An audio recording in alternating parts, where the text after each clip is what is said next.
Welcome back to the RWBY podcast. I am Pura's Breastplate, Mediocrity 4. Happy 2026 to you beautiful assholes. This is the first podcast we are recording after the New Year, so that's why I'm saying Happy New Year. We have no idea when any of these are coming out, so fuck that. My New Year's resolution is to have no New Year's resolution, because New Year's resolutions are fucking stupid and they never work. So I will continue to lift heavy weights, read way too many romance visual novels, light novels, and manga, and also I will continue to overanalyze this stupid-ass show about lesbian monster hunters with my fellow weirdos here. I'm Dude. I'm a meme that needs to die. Sock 7. Please. Just let it go. I'm Sock Kelly. Well, you're not letting it go. Sock 7. Okay. And coming to you live from the bombed-out tomb of Hugo Chavez, it's your boy, the king of Cracker Caracas, Coop. Oh, that's going to be dated by the time we get this uploaded. Oh, yeah, way to date the podcast, guys.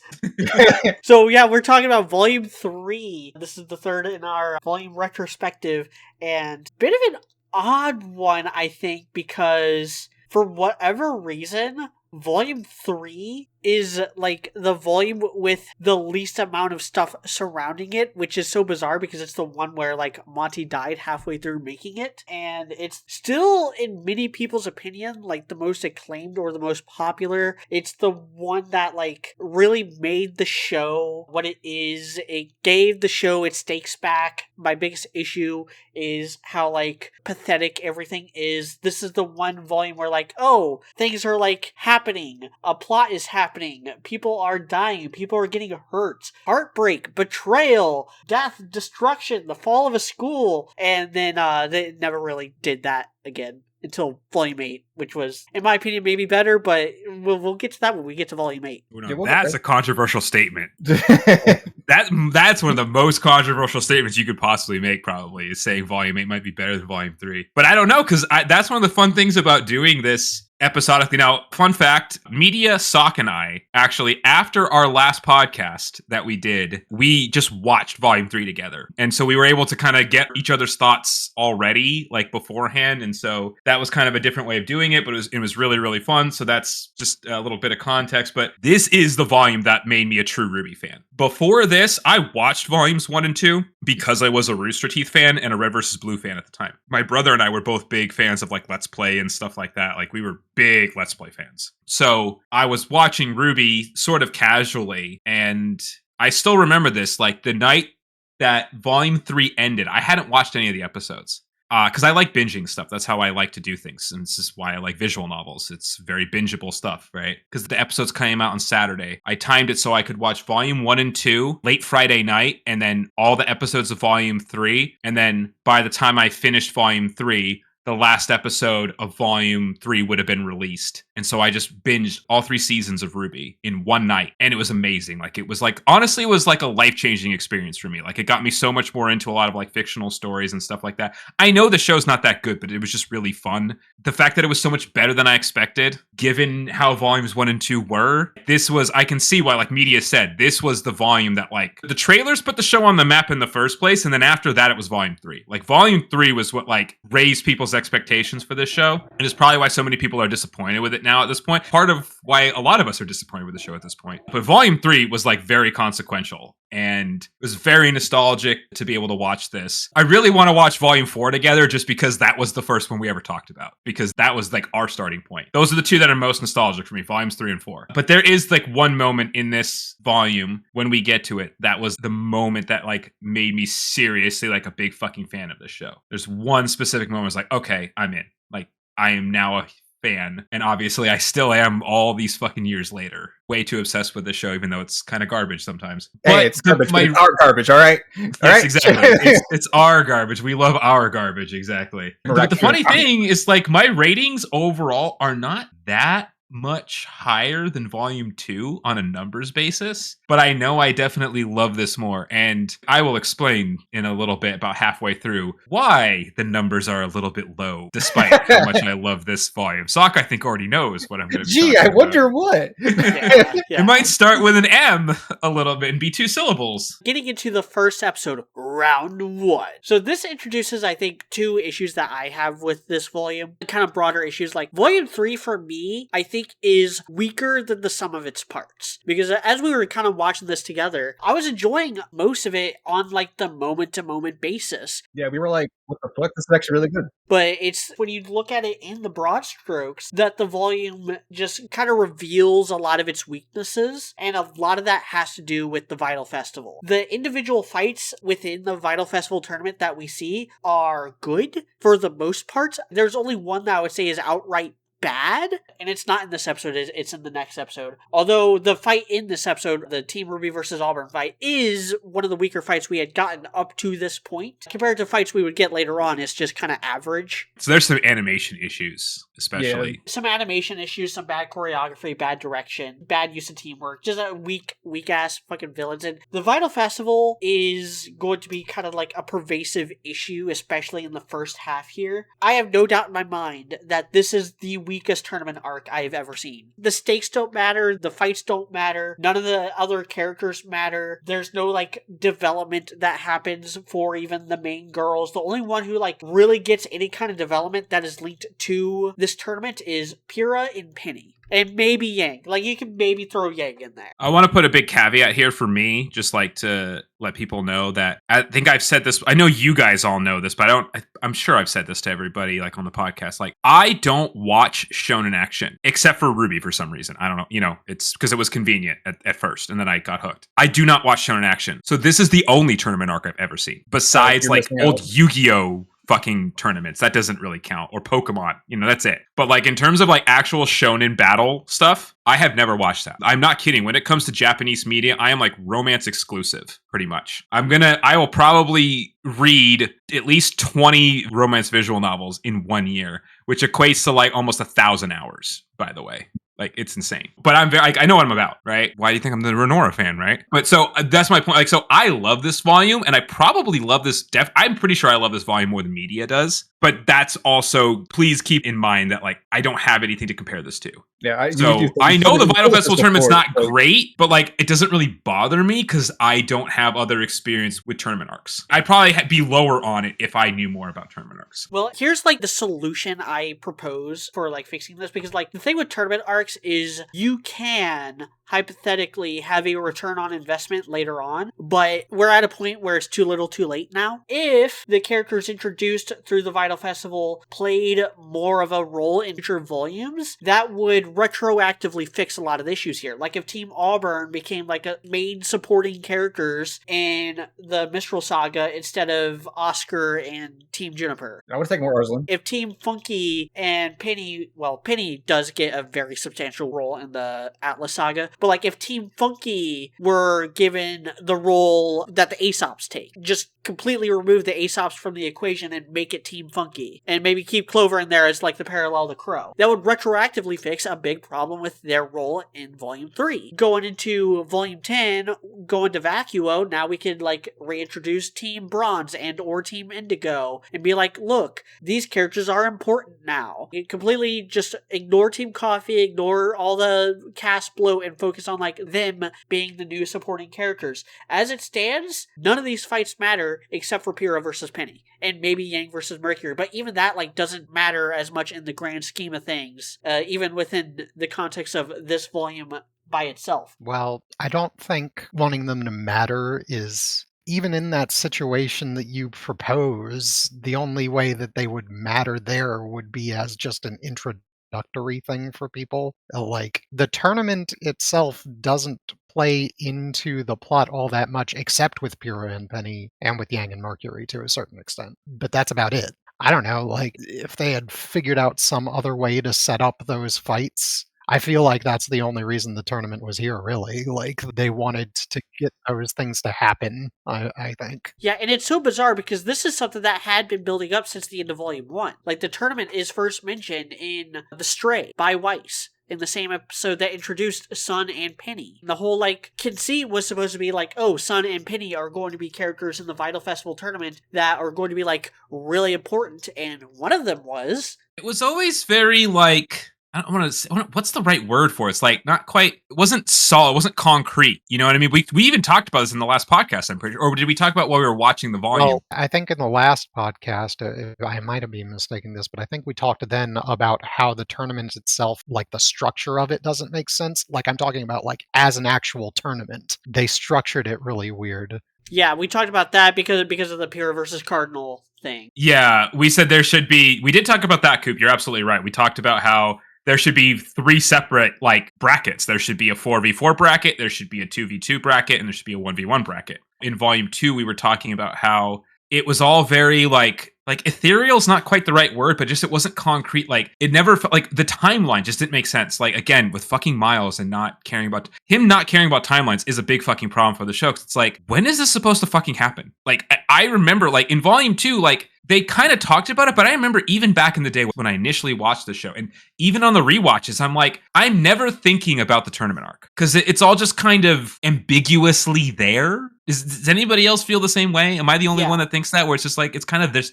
there. It doesn't feel like it's actually built up to properly. It's going to happen whenever it's going to happen is basically. Yeah, I was kind of surprised when Volume 3 actually started with a tournament arc. I didn't actually expect that. You know, it would have been nice to feel more like, oh, this is like really gonna happen now, right? Because like in Volume 2, they don't, in Volume 1 even, don't they even reference it in Volume 1? Is that correct? Yeah, they mentioned it a few times in Volume 1. Yeah, so it's like, so Volume 1 and Volume 2, it's like, okay, so when is this happening? Is it supposed to happen? I thought it was gonna happen initially at the end of Volume 3. I thought that was gonna be the climax. I'm glad it wasn't, but like, that's still weird that that's what I was expecting. Like, I mean, if they wanted to do the tournament right, which clearly they didn't, like this, it was never really about the tournament. They wanted to go different directions with it. If they wanted to do the tournament, I think like Volume 3 being like the actual real build up to it where the rules are established, everybody who shows up to it is established. Maybe you get some weird underhand dealings in regards to the tournament that Team RWBY has to go around solving. Maybe some guys like set up cheat schemes and shit before it. And then like maybe the last half of that volume is like the first half of the tournament,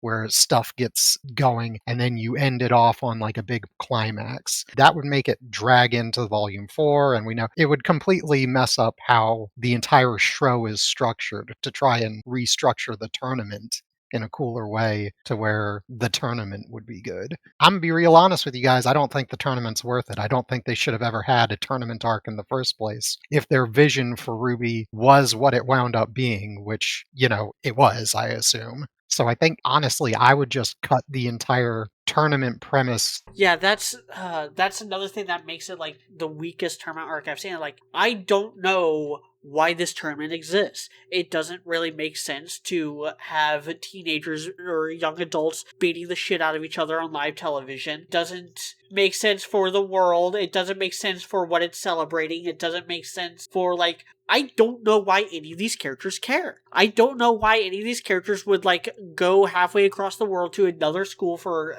apparently an entire goddamn semester in order to, like, fight in this thing. Like, what is even the reward? Like, we don't even know what their reward is. Is it money? Is it, like, a job offer? Do they instantly, like, graduate? Like, what is going on here? Their job isn't even to fight people. Their job is to fight monsters. What's the point of fighting people? That's the part that really bothers me, is like, why are we even doing this? Why are we fighting other people? I cannot comprehend that, because that's not what they're supposed to be doing. There is a World of Remnant episode on the Vytal Festival tournament that I can't remember anything about. I already summed up. It's supposed to just be in celebration of the end of the Great War. The Great War ended during the Battle of Vytal. The Vytal Festival is basically Remnant's Armistice Day, but instead of being Armistice Day, it's like Armistice Year, because it takes place over the course of an entire goddamn semester. Is it the fucking Triwizard tournament that happens every 4 years? Like, I don't understand this shit, man. No, it's like the Chunin exams. It's every other year. This is the 40th Vytal Festival that they've had. Yeah, I feel like it's like they're trying to do like a Chunin exam thing for it being like a replacement for war, but it's not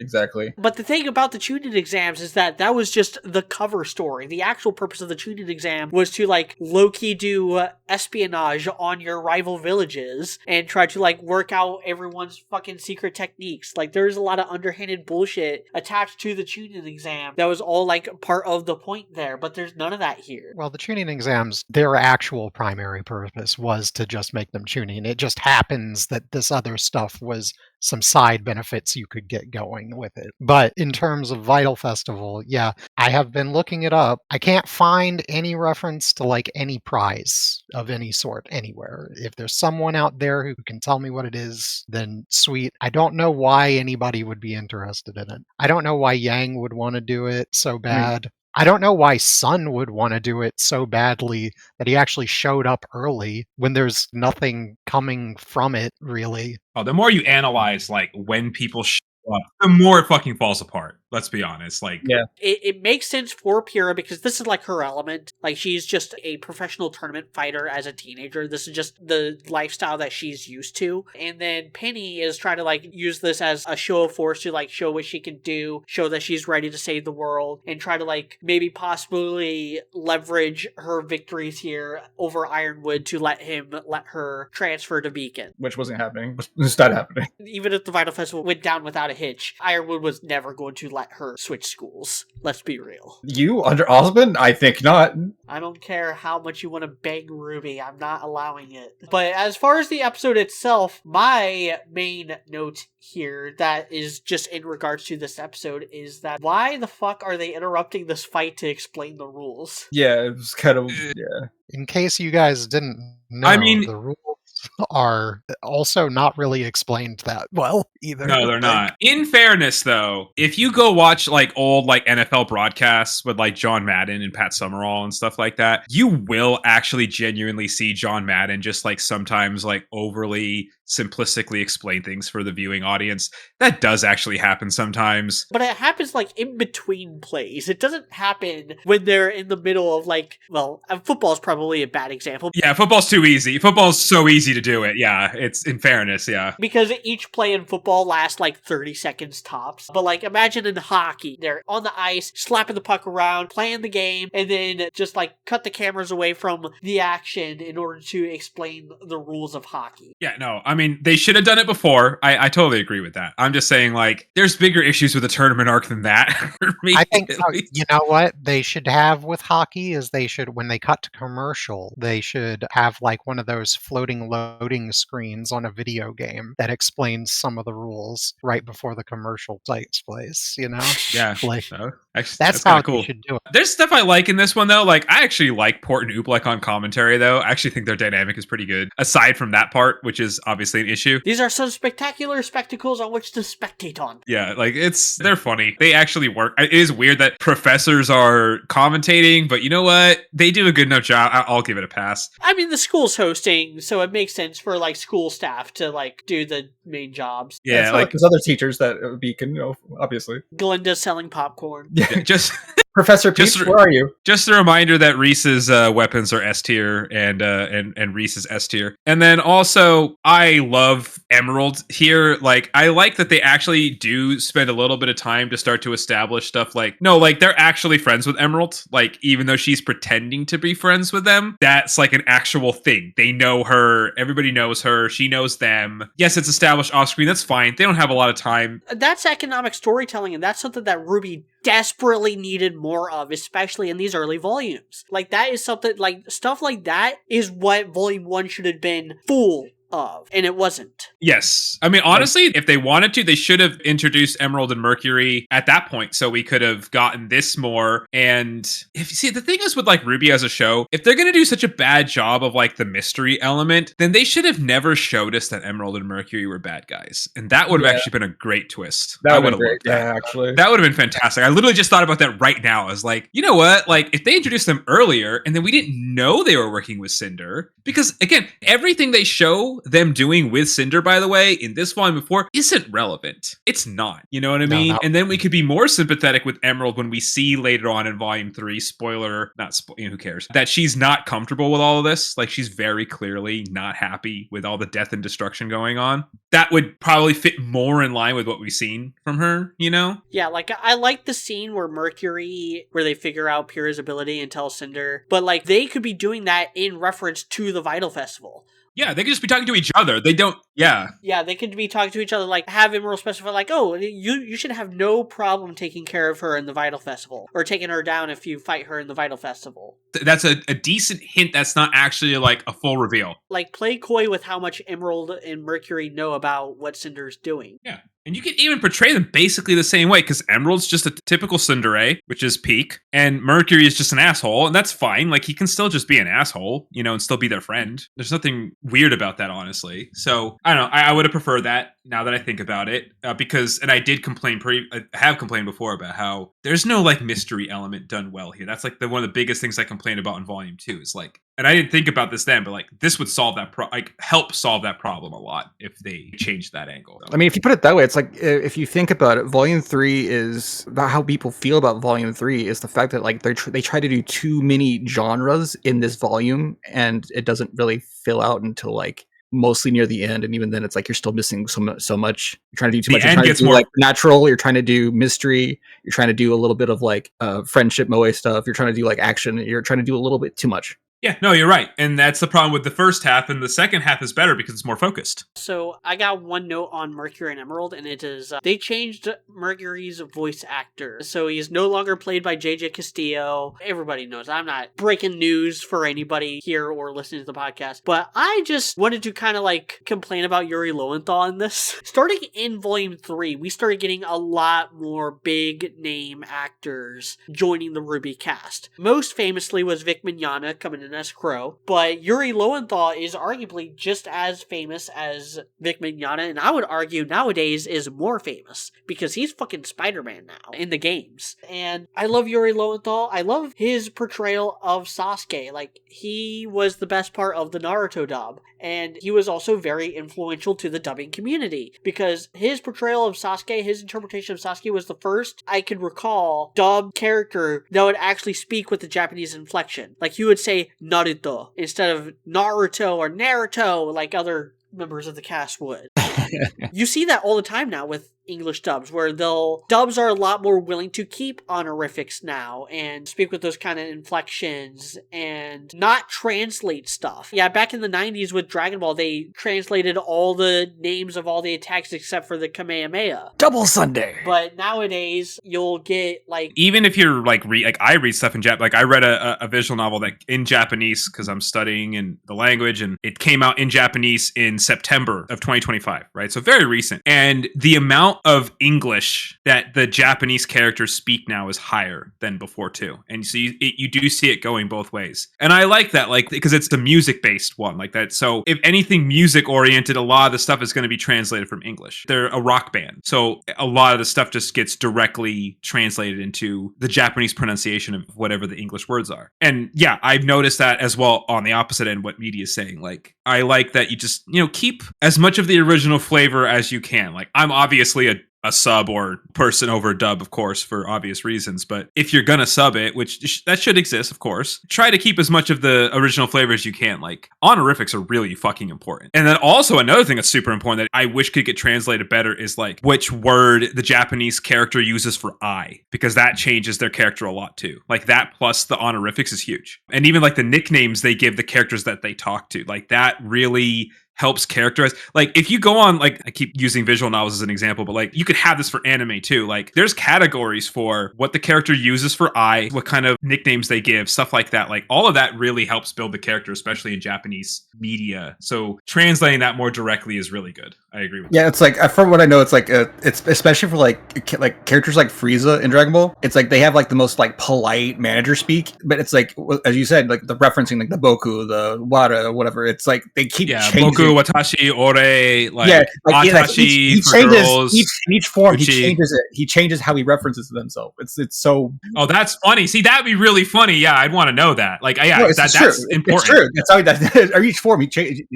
I personally have no idea how you would go about doing that in English, but I do know that, like, English speakers understand honorifics. My first exposure to honorifics was Karate Kid. That movie came out in the 80s. Everyone fucking knows Daniel-san. Everyone knows Sensei. Just do that. I don't understand. But anyway, my whole point in bringing that up is that Yuri Lowenthal was kind of influential in bringing that. So I have nothing but love and respect for that man in my heart. I've loved him in pretty much everything I've seen him in, and I've seen him in a lot. Not just as Sasuke, but he's also in Camp. He's Spider-Man. He's in Young Justice. He's in a bunch of other video games and anime. This is the one time I don't. I don't like him as Mercury. This is the one and only performance from him that I've never been able to get behind. And part of it is just that he does the same voice he does for Sasuke, but Mercury is just not as interesting of a character as Sasuke. Like, he just doesn't have as much fun with it as he does with Sasuke, because Mercury kind of has, like, one gear, where Sasuke has multiple different, like, gear, because he's a complicated character, yeah. He's more important within the story of Naruto. Just, I've never been able to get into his performance of Mercury, especially when I compare him to JJ Castillo in Volume 2. The question, because my memory, you have a better memory than I do, because mine's actually like dog shit. Why did they replace him again? Was there like some kind of drama? From what I remember, and I meant to look this up and I didn't. From what I remember, JJ Castillo went on to like work on something else in like a productive role, and he wasn't able to like return to Rooster Teeth and wasn't able to fill that. Whereas Yuri Lowenthal, he was easy to kind of get a hold of. All right, it's like because I generally couldn't remember. I was like, I don't remember anything about that. It was like, and here's the thing: I thought JJ Castillo did fine. Yeah, from my understanding, it was an amicable stepping down for JJ Castillo. There was no like bad blood there, which is more than I can say about what eventually happened to Vic Mignogna and what would also happen to Kathleen Zelch after this volume, and the reason why Glenda doesn't have any spoken lines after this volume. Sad times. We're missing excellent MILF content. Yeah, every single other voice change was a lot less amicable. Although, like Glenda, they could totally just recast. I don't know why they haven't. Yeah, I don't know why they haven't. Like, we need our fucking teacher MILF. I want a detention from Glinda. I don't know. Who would they recast as her is the thing. Dude, who cares? It's been so long since she spoke, it doesn't even matter. Anyway, so back to round one. All right, we're still on the first episode. Jesus Christ, we need to move on.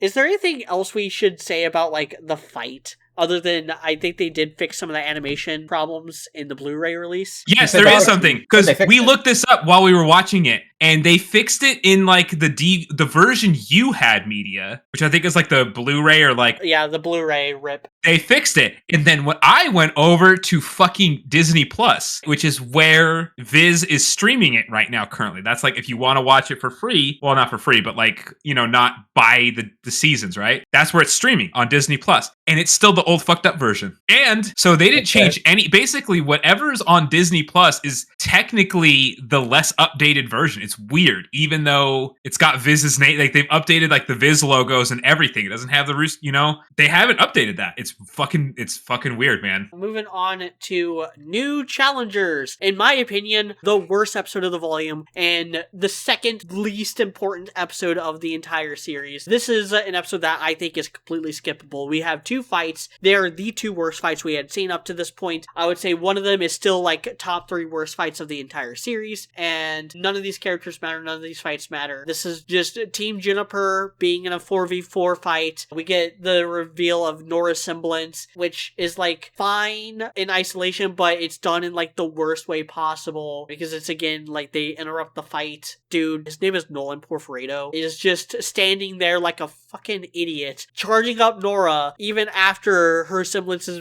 been explained. He's just like, oh, what? That's just a fucking Pikachu face as she obliterates him and then manages to take down their entire team by herself, because like fuck building up to Pyrrha's whole bullshit in this volume, I guess, or developing Jean and showing him as having grown more competent, or having Rain do something interesting. When does Ren do anything interesting? Of the two fights, I would say just, especially from like an animation, choreography, direction standpoint, the Juniper fight is the weaker of the two. Oh, easily. Yeah. Easily. Very. And Team Bronze is less interesting than Team Indigo. The Team Bronze fight is fucking awful, man. Like, this is not the worst episode of the volume. Not even close. There's two that are much fucking worse than this one. When Mei Zedong has like the most interesting weapon out of all of them, it's just over. a fucking sniper rifle. The Bronze fight is so bad. They're trying for the awkward humor. I think I kind of mentioned this in volume 2 when I was talking about like volume 1 is like the hit rate of the comedy is very high and it just goes downhill from there. Like there's still very funny stuff in volume 2, but there's also a lot more stuff where they're trying to be funny and they're not successful. And there's even more of it here. Like the whole argument that Jean is having with his team while the other team is just sitting and watching is like, I fucking hate it. I hate it so much. It takes me out. It breaks my immersion completely. It's fucking stupid. And it makes Jean look like such an idiot. Makes the other team look like an idiot. I know that Nora's like overpowered, but she's still, it should not be that easy for her to just knock all 4 of them out of the ring with one hit. Like, and you know, I am the world's biggest fucking Nora stan, okay? But even I was like, really? That was way too easy. She's not even supposed to be good at fighting. Like, her thing is fighting monsters. Why is she the one to take them all out? Why is Pyrrha not taking them? Ugh, this is frustrating. And if I'm complaining about that, you know it's bad. Because, again, biggest Renora and Nora stan here. I am like the poster child for that. And I'm still like, that's dumb. I mean, you have the supposed ninja getting like smacked around by a fucking little stick. I complained about that in the weapons podcast enough about how Ren is useless, okay? That's a whole nother thing. We can come up with a whole nother podcast about like the actual like overall power levels of each character or something like that. We could actually talk about that at some point. Like power scaling in RWBY. I'm going to write that down right now. That's another... God, I hate power scaling, so I would have fun with that. I would fuck with everyone. Yeah, that's why I want to do it. Power scaling, son. That's actually would be an interesting discussion because that's actually a big problem in RWBY. And also, I had another one that I came up with. The settings and locations. We have never really talked seriously about like the pros and cons, the different settings and locations that they've gone to. Since we're going to need shit before the fucking volume comes out, we're going to have to do that one too. So that's another one that I put in. And we haven't talked about much with this retrospective yet because, at least this is the reason why I haven't brought it up, Vale is so fucking boring compared to literally everywhere else we've been. Like, Vale is just so fucking dull. Nothing noteworthy about Vale. Like, Amity Coliseum fucking rules as a setting, by the way. The one good thing this tournament arc has going for it is the actual battleground for the tournament. It is so fucking baller. It's a floating coliseum with shape-shifting geography that is randomized, in quotes. Not because Cinder's plot. And they don't even really do anything all that interesting with it. They use a bit of the environment in the Team Sun versus Indigo fight, which is why I think that's superior. They get some mileage out of the forest and grass during the Coffee, Mercury, Emerald fight. And we get a glimpse of the zero gravity zone during like Penny's little cameo in episode 5 of this volume. But we don't get to actually see that in action until volume 7 with the Ironwood Watts fight. And it's a big reason why Ironwood versus Watts is the action highlight of that volume. Like, Amity Coliseum kind of kicks ass. It's completely wasted on this show. That is true. If they had done, like, an actual tournament arc with it, who knows? Who knows what you could have done with that whole thing? I don't know. I mean, if anything, like, if they had done the anti-gravity thing there at some point, I feel like it would have made Ironwood's fight with Watts even more impactful, because it would have been foreshadowed long prior, and we'd be like, oh, they're whipping that out again, but in an evil way now. Yeah, and they could, like, do an escalation, because the problem with RWBY is power scale, and I don't actually really believe power scaling's a thing that writers should focus on. I have whole rants about that, but part of the problem with RWBY's power progression is that the characters don't, and we talked about this during the Volume 1 podcast, I actually just edited that section, where, like, the characters don't progress much throughout the whole series. But that could be a way, like, have the gravity section pop up during one of these Vytal Festival fights, have the characters just, like, kind of bumblefuck around on it, have them be completely inept at it, and then when you get to Volume 7, have Ironwood and Watts show the audience how it's done. You know, show, like, the difference between a bunch of kids in this environment versus trained veteran professionals in this environment. I mean, Media, basically what you've said there does sort of like a progression sort of inherently insinuates a scale if you're going from one lower thing to a higher thing. But that's not what people are talking about when they talk about power scaling. It would naturally emerge, though, from it. Because, again, if you have a higher tier of something, you have tiers. I'm sorry, media. I know you don't like power scaling. It is naturally emergent from fiction that uses people of different tiers of power. It's going to come about. That's one of the problems with the show. That is a different kind of like thing. What you're saying is power scaling as in people identifying those tiers. You don't like the tiers being identified. You just you would prefer if they were there and nobody said anything. What I don't like about power scaling is the hypothetical bullshit attached to it. Like, I was always against, like, taking cross-universe stuff seriously, because each universe, each, like, writer is going to have a different relationship with the laws of physics. That's why I don't watch Death Battle. I've never watched a single episode of Death Battle. Like, I know that RWBY lost to Maka, which seems like it makes sense based off what people have told me. I don't care, you know, I'm not mad about that, but it's like, none of this even makes sense. Like, they're completely different universes. Like, it's different writers, it's different situations. Like, so to me, it's like, it's only going to piss me off if I watch it. Even if I don't care about the characters, I'd probably get annoyed. So it's like, that's why I don't even watch it. Well, I think that Death Battle looks cool in certain Death Battles. Well, yeah, that's fine. I'm not against it. I'm not saying it shouldn't exist. I'm just saying it's not for me. I That's don't all. watch it all the time myself. Like, versus stuff should be fun. And yes, there are, like, different weight classes to things. I mean, that's just true in real life, too. A 90-pound girl isn't going to be able to realistically take down a 220-pound boxer. They'll just bounce right off. But then, just as an example, the speed of light. Example I kind of use to criticize the way people treat power scaling is going back to Naruto. There's a lot of characters who are said to move, like, faster than lightning, faster than light. But there's a whole big plot point during the invasion of Pain that Pain can only do Shinra Tensei every 5 seconds. So the math just isn't mathing there. You mean to tell me that they can't clear that distance in 5 seconds even though they're supposed to move faster than lightning? No, because that's not... Lightning moves way slower in Naruto than it does in real life. Okay, so your basic thing is not necessarily that people are basing their conception of power scaling off of the observed events in the fictional material. It's that they're doing it wrong. Yeah. If anything, that's you agree with them more than they do, media. I read a lot of comics, so this is important to me. You shouldn't hate them. You should hate yourself, is what I'm getting at. I do. Believe me. I am the brainchild of shipping daughter and power scaling son. I should have saved that for my intro.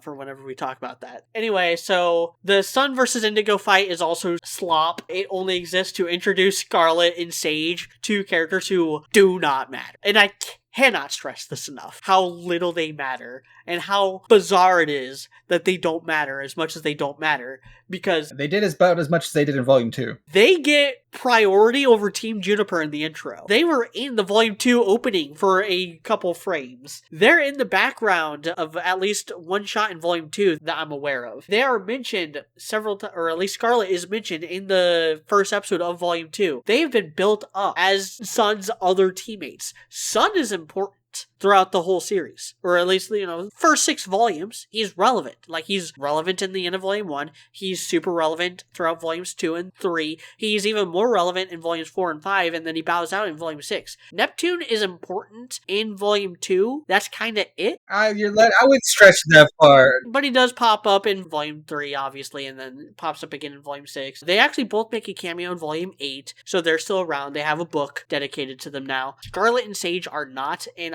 I've always found that weird, how much that they try to, like, make them a thing without actually putting in the effort to make them a thing. Miles and Carrie are basically acting like Jean acted in Volume 1 when it comes to these characters. They just want them to magically happen, but then they don't do anything. It's weird that they do that, because they're treated worse than the 2 members of Team Funky that just don't ever pop up. Yeah, Team Funky comes back. They don't do anything in the Atlas Saga, or at least not anything noteworthy, but they're there, at least. Scarlet and Sage aren't. Scarlet and Sage aren't even in the background in this shot with Sun and Neptune in Volume 8. They just fucked off. I don't think anybody ever cared about Scarlet and Sage. I liked Sage's look and his weapon. But I like that Scarlet is voiced by Gavin Free for all 2 lines that he has. His voicing actually works just fine. Actually, it's not even a problem. He actually does a decent job. Allegedly, that's one of the reasons why they weren't able to really do anything with Scarlet,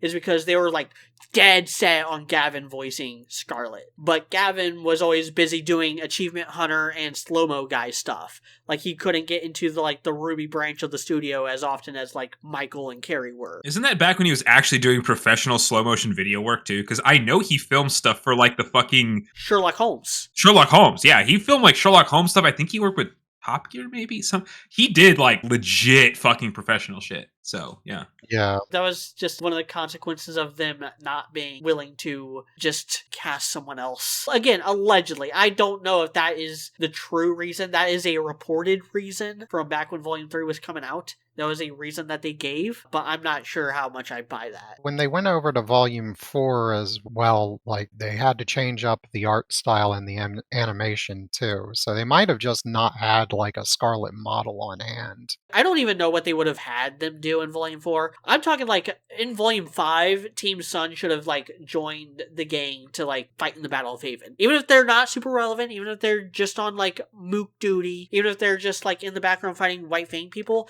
it makes sense for them to have been helping fight and defend their school. Yeah, something at least, because as a repentance for whatever happened in fucking Volume 3. Nobody fighting in the Battle of Haven goes to that school. It's weird. Yeah, I think they got let out. I think they were on break for a little while there. It just so happened they showed up to Haven when all of the school kids were back at home for like Christmas or post Vytal or whatever the fuck they want to call it. There's so many fucking plot holes that open up with the 68-month time skip because Sun just like skipped out on his school for like an entire goddamn year. Yeah. Who cares? And then just never went back. He's literally a college dropout. Like, he went to Haven Academy for a semester, went to Beacon early, attended Beacon for a semester, and then just never went back to school. They should have had something going on during the tournament where they said, Son, what are you doing?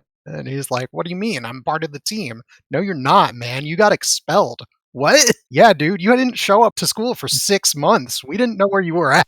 That's another thing that bothers me about Cinder's crew. We didn't talk about this because we talked about way too many things with round 1. We get Neo in round 1 wearing an outfit that is only in one shot and never used again, and it is a shame because it is so fucking hot. She looks like the girl from Black Rock Shooter, and it's like, wait a minute, hold on. You mean to tell me that none of the Haven students are raising their hand and being like, who the fuck are you guys? We don't know these people. We've never seen them. I think I brought this up before, but it would just make so much more sense if they were Haven students. Like, just make them Haven students. Yeah, it's not that hard. You don't have to fake the transcripts. Lionheart is in Salem's pocket.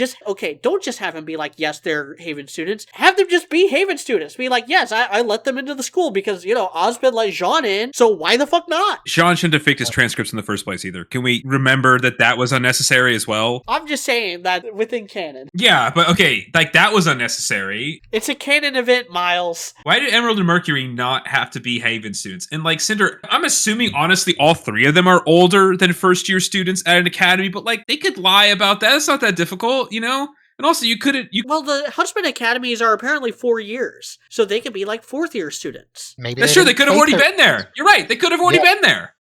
Or like maybe like they murdered some students and stole their transcripts. If you want to make them more evil, go full Orochimaru with it. You can do all sorts of things to get people into a school. Just ask the Somalis. Oh boy. Any other notes on new challengers? We kind of talked about Indigo during our waifu ranking. They're nothing characters. They only exist because of a crowdfunding thing. I do have one thing to say about it. Fuck Neptune. Carry on. Oh yeah, the gag. I almost forgot. Neptune is afraid of water. And this is explained in the book. But given that it's a stupid-ass explanation, I'm going to choose to ignore it. The water is pudding. I'm still confused. It is really infuriating, honestly. Like, dude, you're supposed to be fighting against monsters. I get that if you have, like, a fear of drowning, or if you're, like, scared that you're going to lose control of your power. Those are realistic fears to have. But, like, tiptoeing on, like, 3-foot deep water, not even 3, it's like ankle deep. Ankle deep water. That's not funny, Miles and Carrie. Does this dude not take shower? Does this dude not bathe? How the fuck is he pulling girls like Weiss if he doesn't bathe? He's not. That's the problem. He's not. Guys, that's not funny. What about that was supposed to be funny? Like, they've made me laugh. They've made me laugh a lot in the previous 2 volumes. That's the thing that pisses me off. It's not like they don't know how to be funny. Carrie is hilarious. They're the ones that came up with Boop. Like, it's not like they can't be funny. That's what pisses me off, is like, they go from actually being funny to no longer being funny. That's what makes me so angry. Because that just cheapens everything so much, man. We've watched other things written by Miles and Carrie. We watched RWBY Chibi. We've watched Camp Camp, or at least I've watched Camp Camp. They are funny. Like, they're good comedians. They have good comedic timing. They're good voice actors. I think Carrie is a good voice actor. He's great as Neptune. I think Miles has always been sensational as Jean. Almost good enough to where you can forget how horribly written he is in Volume 1. Like, you almost don't notice unless you're, like, really thinking about it. And it's due to his vocal performance. But, like, that makes it even more infuriating when they have a gag like this that they apparently wanted to reiterate on. Big deleted scene. It never made it past, like, the storyboarding phase.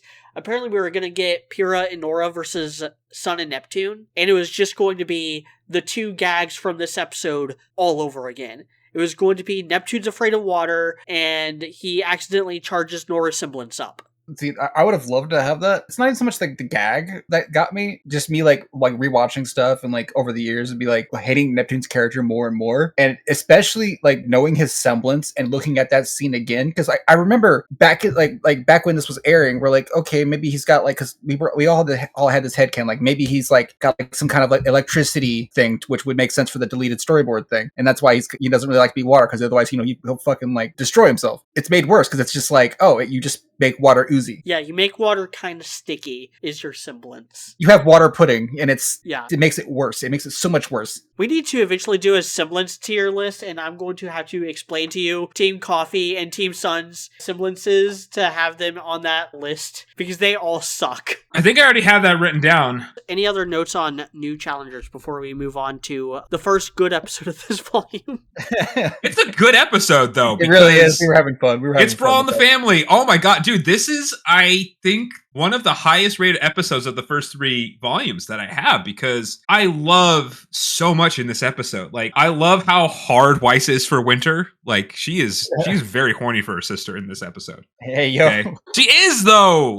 She is like, oh my god, Winter. Like, which, to be more serious, it makes sense because Winter is the one person who clearly does give some semblance of a shit about her sister. She's the only family member. She has a weird way of, like, showing it, but that's just because of the way that Winter has responded to the family trauma and her being, like, significantly older than Weiss. And I think it makes sense because Winter has a gigantic stick up her ass, but Weiss also has a smaller, but she still has a stick up her ass too, right? At this point in the show. So it makes sense that she can understand that Winter cares about her, even if Winter's still kind of an ass to her. But, like, in fairness, I love that they do that very well. I love, actually, that dynamic of they make Winter a hard ass, but they also make it very clear that she loves and cares for Weiss. It's tough love, but it's very clear from their first interaction that Winter gives much less of a shit about Weiss's combat rating, which, by the way, Weiss just straight up lies to her. No one ever addresses the fact that she told Winter that she's the number 1 rated blank student in her class when she is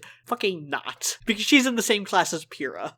Like, okay, maybe it's based on like a win-loss thing, and maybe Weiss has just done more fights and hasn't fought Pyrrha yet, so maybe they're both undefeated in the ring, but like, that's the only explanation I could think of that makes Weiss not a liar in the scene. She can be top rated, but not be like number 1. But like, Winter doesn't care about that as much as she cares about Weiss's mental well-being. She said, "Silence, you boob." I meant to. She smacked her. Like, are you eating properly? Are you getting sleep? Like, have you made friends? Because, like, that fucking hurts me, because the fact that she felt the need to ask if Weiss was eating and sleeping properly says so much about how fucking horrible. Especially, like, they're not poor. They're rich. No. They're the richest family in the world, which means that Weiss wasn't eating or sleeping properly by choice. Also, I love the specific phrasing. Whoever wrote that line, I swear, watches their fucking anime because eating properly is a very specific Japanese phrase. Like chanto taberu desu ka? Like that's like a very specific thing. Like eating properly is like, and properly is like a specific word used a lot. I love that they use that specific phrasing, and I love that. Yeah, I love that she cares about that. Like I said, Winter's a hard ass, but in the context of this, it's not so much a Japaneseism because that it's also a thing in Hispanic culture. I wish High Powered was here to talk about fucking Snowbird. Every line in the scene is gold. Sorry, I thought this was sentient garbage. You Atlas specialists think you're so special. It's in the title. God, just get a room, you two. Fucking shit. Like, so it seems. Dude, the sexual tension there is so insane. Like, I literally was writing that down as we were watching this. Like, oh my god, dude, there is no wonder people ship this. Like, I ship this even harder than I used to. We used to come up with excuses to say this ship was okay. I don't give a fuck. I ship this. I ship this so fucking hard. Whatever. They're both adults. Ship it, and they're fictional. Who gives a fuck beyond that? They're fictional characters. Who gives a shit? I ship it. There's so much fucking sexual tension in this scene, and I love it. Like, even if you take that part out of it, it's a fucking awesome scene. Like, it's fun. Their dynamic is interesting, and it's funny, and it even continues after they're done fighting. It's actually a really fucking great fight scene, by the way, too. Yeah, excellent choreography, and also just the emotions, like, which it is weird that we have a whole tournament arc, and the best fight in the tournament arc isn't even part of the tournament. The sexual tension kind of stems from the fact that, like, they have some kind of unspoken history, and they actually, like, have feelings for each other. They're negative feelings, but they are feelings nonetheless. Like, it's more emotional weight than what had been in any of the prior fights in any of the volumes. I don't even know if it's the same episode. Oh no, it is the same episode. It's like, he's drunk. He's always drunk. Yeah. I fucking love that line. It's one of my favorite lines from the show. If you were one of my men, I'd have you shot. If I was one of your men, I'd shoot myself. Foreshadowing. Foreshadowing on that one. Holy shit. See, like, those lines, like, all that shit. See, this is Miles and Carrie are being actually funny here. Like, that I mistook this for sentient garbage. Fucking funny. RWBY in this episode. That's my uncle, Kicker Butt Uncle Crow. Yeah. She should respect Winter. Like, I'll see you at a later juncture. At a juncture, yeah. No, she says reconvene. I will reconvene with you at a later juncture. Like, yeah.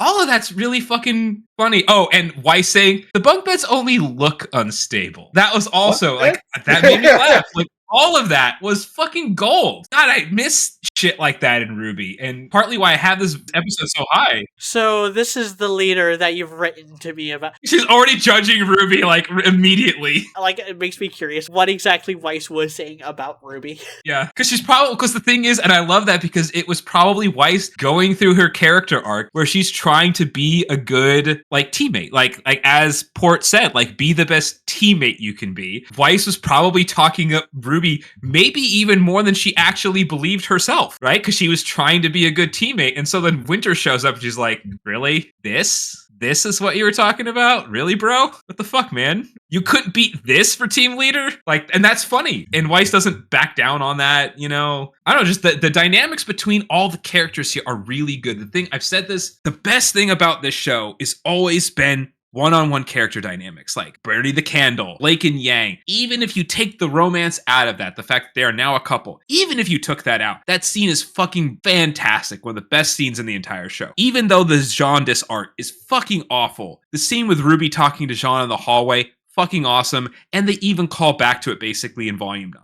The stuff with Weiss and Winter, utterly fantastic throughout the entire show, and it starts off so well, their dynamic. The dynamic with RWBY here between all three of them. All three of them actually bounce off of each other really, really well, and you see all of their personalities represented so well here, and that's fantastic, and it makes you more annoyed when they drop the ball, and there's Crow and Winter, their dynamic. Why do you think people ship it? High Powered and I are not the only two that ship that shit. That was a big fucking deal when it came out, because I didn't even really care about that ship when it came out, but there was a lot of fucking fan art and, like, shipping for that. That wouldn't exist if they didn't have this excellent back and forth banter and, like, actual emotion behind their relationship. That's what the show is good at, and that's why this episode specifically is one of the best episodes from the first three volumes. And it's good, actually a good fight scene too. I think that's possibly also part of like the Achilles heel for the show, is that they are really good at the character interplay, so they'll do whatever they want to set up whichever kind of character interplay they want to have. It's like playing with dolls with them plot wise.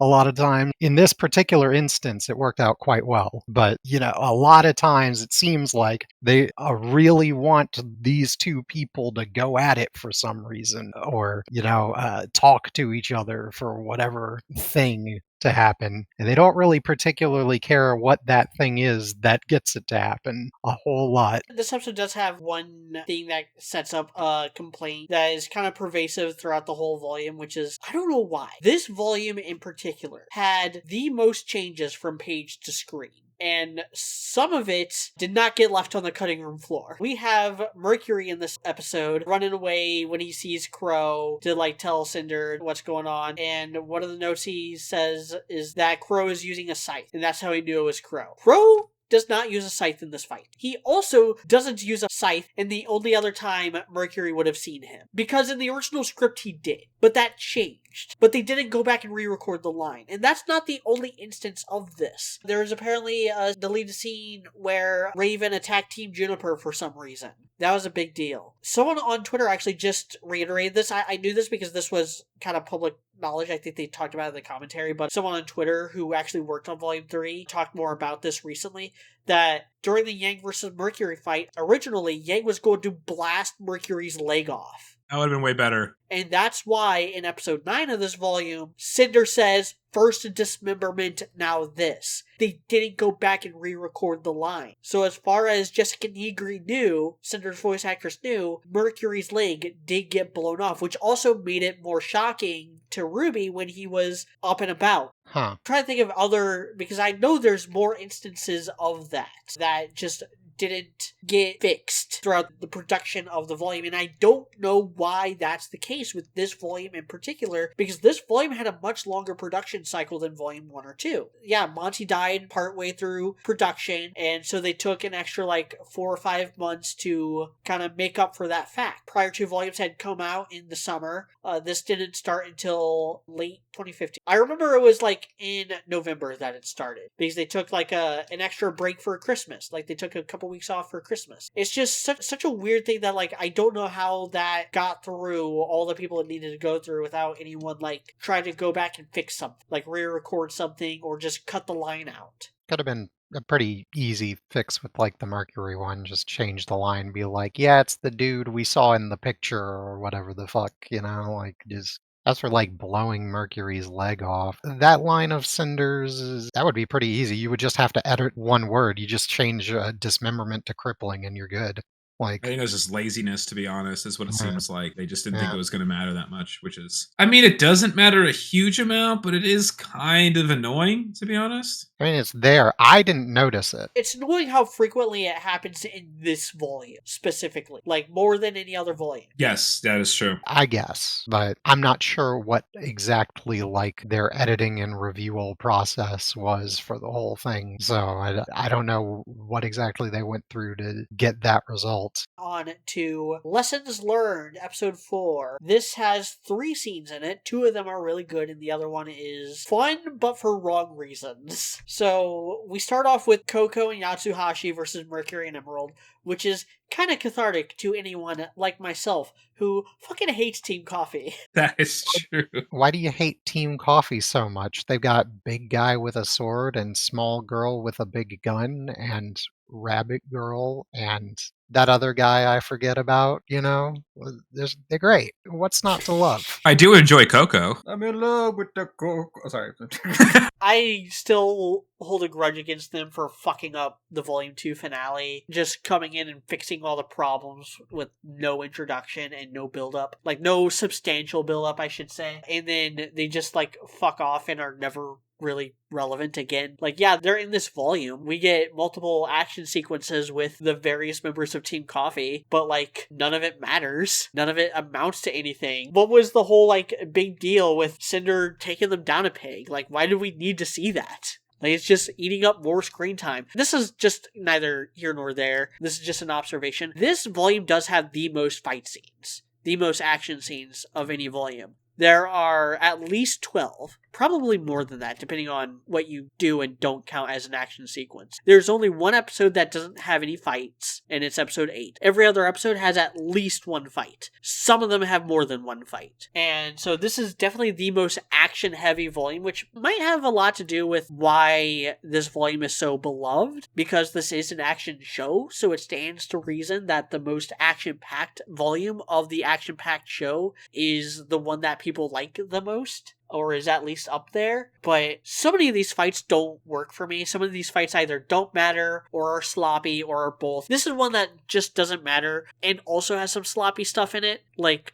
Coco clipping through Yatsuhashi. Like, Mercury just, like, pulls her through Yatsuhashi's entire body at one point, and I'm just, like, not sure what that was supposed to be, what that was supposed to look like. Emerald's chain being, like, 3 miles long. Coco swinging at absolutely nothing when she gets grabbed. Like, she just swings her purse into dead space, and then gets grabbed and yoinked.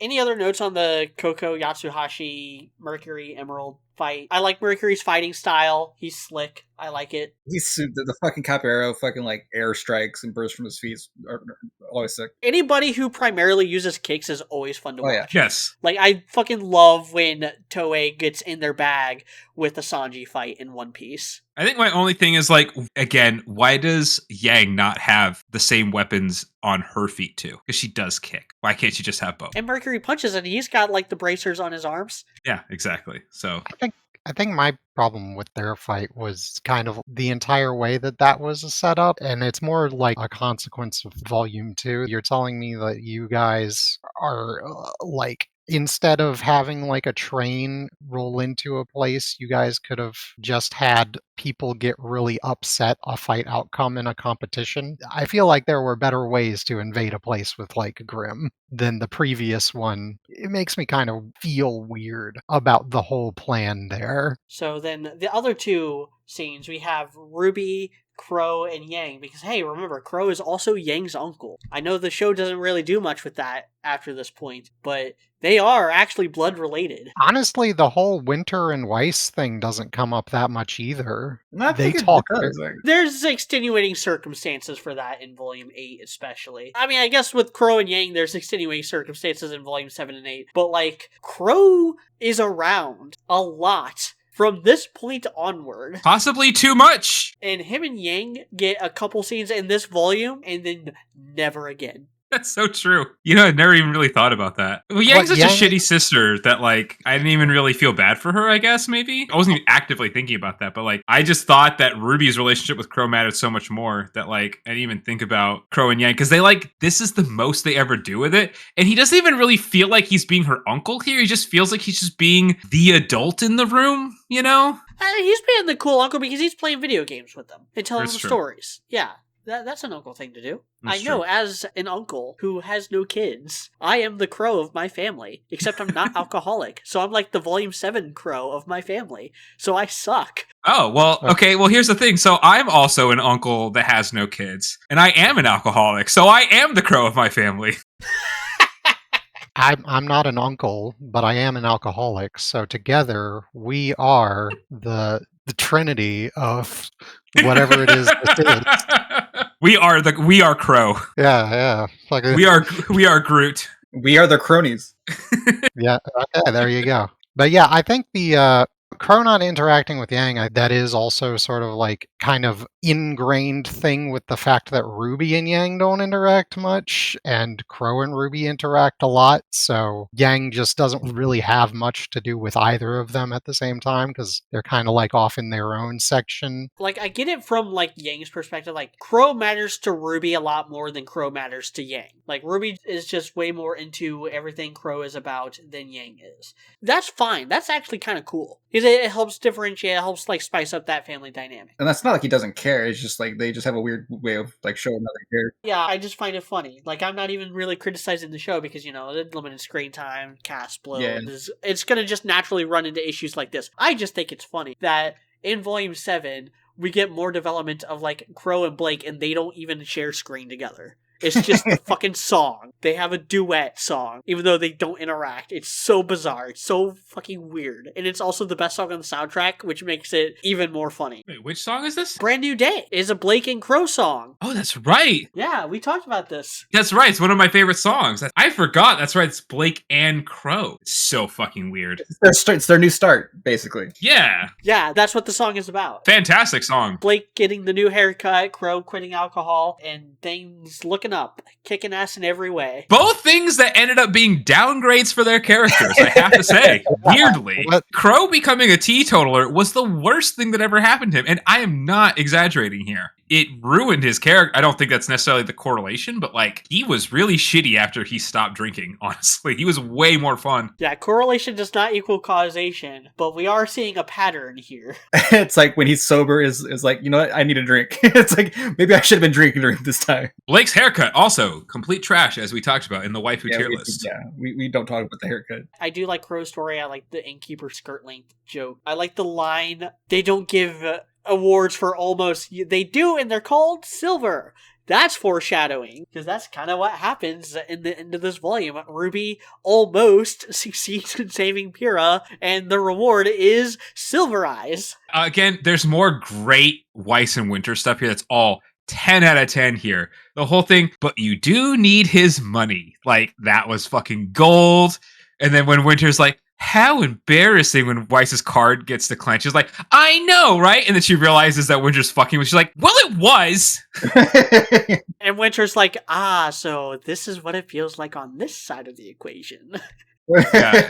The thing is, all of that is funny and is interesting, and it's like kind of charming to see their dynamic, but it's also plot relevant. That's the thing. Like, it is also explaining plot as we're laughing. And that's something that, again, when the show's at its best, it's able to do stuff like that. Is impressive. Like, I love that we're laughing, we're getting character moments, and we're getting plot all at the same time in a very cohesive way. This is one of the higher rated episodes I have of this volume too. One of the higher rated of the first 3 volumes, honestly. Like the stuff with Crow works here. I don't love the fight, but I at least like that Coco gets nerfed because she kind of needed to be, honestly. But like, and yeah, the Weiss and Winter stuff is good here, and the Yang stuff is good. Like, all of that is actually done very well up to this point. It's not until episode 6 where things start to really go downhill. I love Weiss and Winter's dynamic. I like their hug. I like what Winter means to Weiss and her development. It is a big reason why Weiss's character arc is so smooth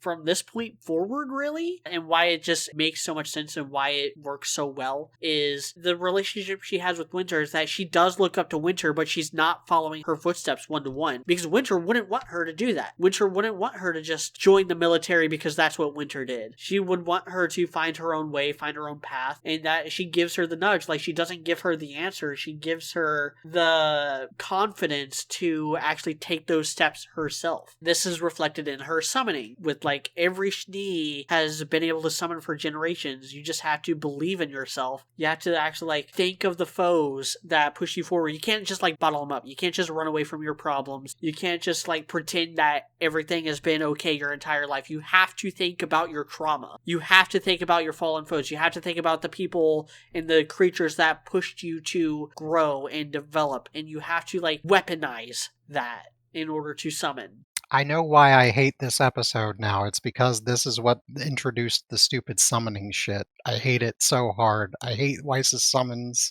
I hate the way that they incorporate them throughout the rest of the series. Yeah, it does fuck things up. I talked about it before of like, why do the Schnees have 3 semblances basically in one? That's too much, man. They have a lot more than that, dude. I know. I'm simplifying it by saying 3, okay? They're broken. They're absolutely broken. And what's worse is that like the most broken one is the one they spam. They barely use the other ones, apparently. Well, yeah, the time dilation should be the most broken thing, actually. And she's used it twice! Twice in one volume and then never again. Mm-hmm. What the absolute fuck, man? So moving on to episode 5, Never Miss a Beat. We have RWBY and Penny interacting, which is a lot of fun. and very tragic because Penny wants to transfer to Beacon, which we already talked about. That was never in the cards for her. But it's sad that she never even got to like be rejected by Ironwood. She got rejected by just dying, getting torn apart by Pyrrha. Never even got that chance because Beacon never had another class. She didn't even get a chance to rebel against her dad. This also introduced Lyciel Soleil. She's kind of a nothing character, but we like her design. S tier design, though, I just want to remind people from that if you haven't watched the waifu tier list, CL's design is S tier. It's always been so bizarre to me that Russell Thrush and Sky Lark are the two characters representing Team Cardinal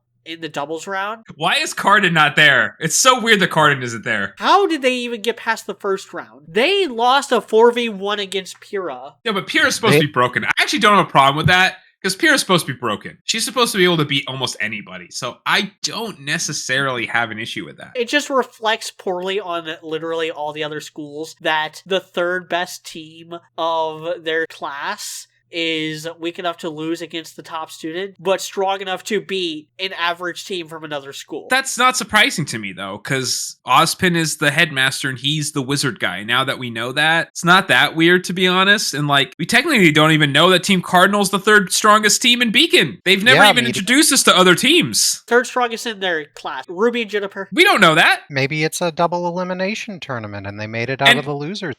You know? Here's the thing. If you had a 2v2 with Ren and Jean versus Cardin and fucking Russell or anybody, honestly, I would put my money on Team Cardinal on that one. Yeah, I would too. Nora and Pyrrha are so broken. It's not like their team is worse. It's that Nora and Pyrrha are fucking broken. They carry. It's weirder to me that they chose Russell and Sky because they are the two that like performed the worst against Pyrrha. They've been the two like most inept of the four, whereas like Dove got some good hits in on Pyrrha, Cardin got some good hits in on Pyrrha, or at least like pushed her around even though she blocked all of his attacks. Russell and Sky weren't able to do anything. It's a weird choice. It doesn't matter because that fight doesn't matter. It's just showing that Penny is going towards the finals, which we already assumed because she's fucking busted. Probably the strongest character in the Vytal Festival, other than like Cinder. Like Cinder's the only one I would say is stronger than her. Pyrrha does technically win the fight, but there are extenuating circumstances to that, and Pyrrha just being a hard counter to anything Penny can do because Penny is literally made out of metal. If Penny wasn't made out of metal,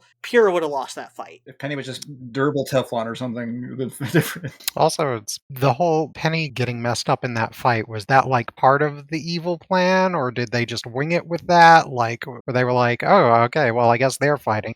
Yeah, that was not part of the original plan, but they did plan that. They were like, we're going to do something, and then like, oh, like, we found... They find out that Penny is a robot, and Cinder's like, oh, our plan's going to be even easier than we thought. Because now all we have to do is, like, fuck with Pyrrha's head, cast illusions and stuff to make her over-exert her semblance in a way that would tear Penny apart. I feel like they could have done that with anybody and just, like, made it so that Pyrrha accidentally kills whoever. Potentially. That was probably their plan from the beginning, but when they found out Penny's a robot, it's like, oh, we're playing on easy mode. It's like, we kind of really didn't need that, you know? It's like, oh, this is going to be even easier for the villains? Like, okay. I don't really understand how exactly their plan went, because it's never explained that well. I don't really get why they did a lot of the stuff that they did.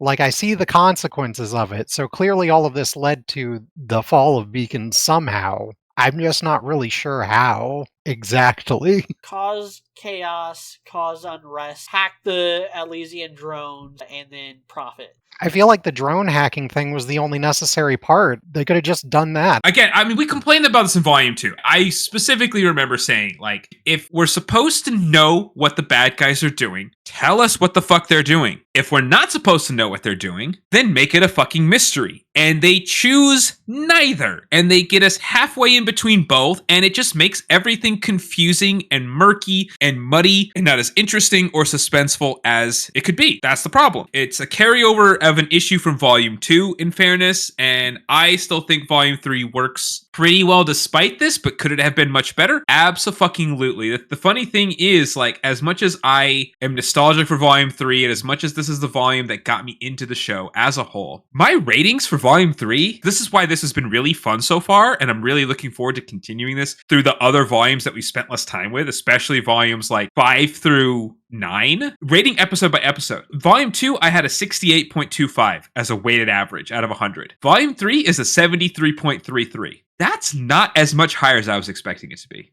honestly. I think Volume 3 overall, if I had to give it a number score, is much higher than Volume 2. Like, I know that media also said at the beginning that Volume 3 is worse than the sum of its parts, but I think that Volume 2 is even more less than the sum of its parts than Volume 3 is, honestly. I don't know about more, but yes, I would agree with the summation that it is worse than the sum of its parts. So either way, it's like, there are definitely major issues with this volume. It just really helps that it's so back heavy. Like, it's so good at the end. The last 2 episodes are so fucking good that it really helps. And there's a little bit of savior in the beginning with episodes 3 and 4, like the Weiss and Winter stuff and the Crow stuff. Honestly, that all helps a lot, especially the Weiss and Winter stuff. Like, kind of saves. If it weren't for that, then we'd probably have a worse view of this volume, because there'd be nothing good really in the first half, honestly, if it were not for Weiss and Winter. Like, that's how important, Weiss, again, best girl, we've said this a million times, she's important for that reason. And if it weren't for that, this volume would go down a lot worse. Like, people do overhype Star Wars Episode 3, Revenge of the Sith, because it's not a great movie. I'm sorry. Fuck you. You're wrong if you think it's a great movie. It's not that good. I think it's very good. But go on. But it is the best of the 3 by a wide fucking margin. And most of its issues stem from issues from the previous episodes. So the problems aren't necessarily that film's fault. There's some stuff that is. But most of the problems stem from previous episodes. Like, if Obi-Wan and Anakin had been established better as friends and actually shown to be friends from earlier on, then a lot of stuff in episode 3 wouldn't be as big of a problem. The ending is at least more impactful and more interesting, and it gives us what we technically wanted. It doesn't execute it perfectly. I think Anakin's fall is done very poorly. I still think that. But at least he does what he's supposed to do. We get the thing that we want. That makes that episode and that movie, now in hindsight, viewed a lot more positively, given how fucking awful the sequels are. Because as bad as the prequels are, anybody who was arguing that the prequels were as bad or worse than the sequels looks like a fucking idiot now. Like, I love Cosmonaut Variety Hour, but he's a fucking idiot for thinking that the prequels are equally bad to the sequels. They're not. The sequels are worse, because the sequels end even worse. And how you end things is fucking critical. And this volume ends on a high, whereas the sequel trilogy from Star Wars ends on a low, while the prequel trilogy from Star Wars ends on a high. So people really like episode 3, even though there's a lot of problems with it still. But it's still the best of those 3, so people view it higher because it's the best one of the 3. I think making it back heavy, though, it's kind of like you're saying, they wasted so much time not setting any of that shit up in the first place. Yes, Pyrrha's whole dynamic with Jean was cool. We couldn't have had that, maybe spread out a little bit more so you could get more of it. Oh, absolutely. You're totally right. I'm not saying this is perfect, because my point was, my ratings for this are a lot lower than I expected. As much as I am nostalgic for this volume, and as much as I love this volume, my actual numbers ratings are not that high. Way, way lower than I expected them to be. I expected to rate this volume at least an 85 out of 100. And I didn't. It's 73. It's way lower than I expected. So, yes, Coop, to your point, I completely agree that, when you look at the episodes, that's why it's fun to do this. I'm glad we are doing this, looking at episode by episode, because it is changing my perspective, because I always looked at this the way I binged it originally. And that made me very, very positive about it. Looking at it episode by episode, I'm being more critical about it and noticing a lot more of the flaws than I did previously. I think if this volume didn't have 2 certain episodes in it, that we'll probably get into it in a second. This would be you mean the 2 that we're about to talk about? Yeah, if it didn't have these 2, it would have been fucking peak. Weiss and Yang versus Flint and Neon is a fun fight. Neon is such a little shit, and Flint is really, really cool, and I want to be his friend. I like that callback. Amen to that. I love his design too. He's cool. Remember, I don't legitimately ship Weiss and Flint, even though I did put them together in RWBY. That was more just where that story went. I did not plan for that initially. That has just kind of happened that way. I do like that. Unlike any of the prior fights, it's similar to the fucking Winter and Crow thing. Part of the reason why that fight was so fun is that there are emotions attached to it. Flint fucking hates Weiss's guts, and Weiss has to prove to him that she is actually a good person and a good fighter and worth respecting. You know, she's more than just the Schnee heritage. And Neon is a fucking troll who just stirs the pot. The whole first part of this fight is her just spitballing random nonsense, trying to figure out what is going to make this blonde bimbo pissed off the most. What is going to get under her skin? Like, she is testing this out like fucking Velociraptor from Jurassic Park, testing the weaknesses in the fences, and she finally finds one with the top-heavy joke. Apparently, Yang is self-conscious about how big her tits are. That's a funny dynamic. Or no, hold on. She is not self-conscious about how big her tits are. She's self-conscious about how flat her ass is. Because if Neon is saying that she's top-heavy, that's not a compliment to her tits. Okay. Yeah, that assumes that she's lacking in the hindquarters area. Which she kind of is. As an ass man, that's a problem. It's not a problem. I like that more. She's still an A-tier waifu, but it is just, Neon is such a fucking shit. Such a little troll. Such a little gremlin. She's so great. I love Neon. No, Neon is so good. She is utterly fantastic. I love her. The stuff she says is funny. It's like, as far as we can tell, it's correct. That's another thing that's funny. Like, she's a fantastic rage baiter. She exposes Yang. Like, she shows Yang's weakness, which is something that, like, we knew Yang has, like, temper tantrums with her semblance and stuff. We've seen that before. We've seen her be, like, very protective of her hair and stuff. But this is the first time where we've seen her, like, legit lose control and start losing a fight because of it. She should not have any trouble stomping Neon into the ground, but she can, because she is just so blinded by her own rage that Neon is baiting out of her. Best line in this is I didn't say you should go on a diet. I'm saying you need to go on a diet. Yes. You're fat. That's the one I was about to say. I was about to say the exact same one. It's so good. Like, you think she's about to it's not nope, I'm going to say something even worse. Fuck you, bitch. Like, that is top tier rage baiting. If you want to learn how to shit talk, that is S tier shit talking. The fact that Neon doesn't mean a damn thing makes it even funnier, because as soon as the fight's over, like, we should totally fucking party sometime. And then they do. Like, they actually follow up on that. Oh my god, following up on something in RWBY? What? Of all the random side characters, Flint and Neon are two of the best. Like, they are very well done. Making Flint sympathetic because his father's dust shop got closed down by the Schnee Company, honestly, that makes sense. That is very fucking believable. So, it doesn't feel cheap, you know what I mean? It feels like, oh, that's like actual world building to me. Yeah, it bugs me that he doesn't use dust more with his trumpet in this fight. Well, maybe he can't. That's the problem. Maybe he can't. That's something that they could have, like, developed later on if they wanted to make Flint more important, but he's not important enough for that to matter. This is a great episode. My biggest issue, it's not as consequential. It's not the most important episode. That's why I don't have it rated higher. I have this as like an 8 out of 10. It's a fun one.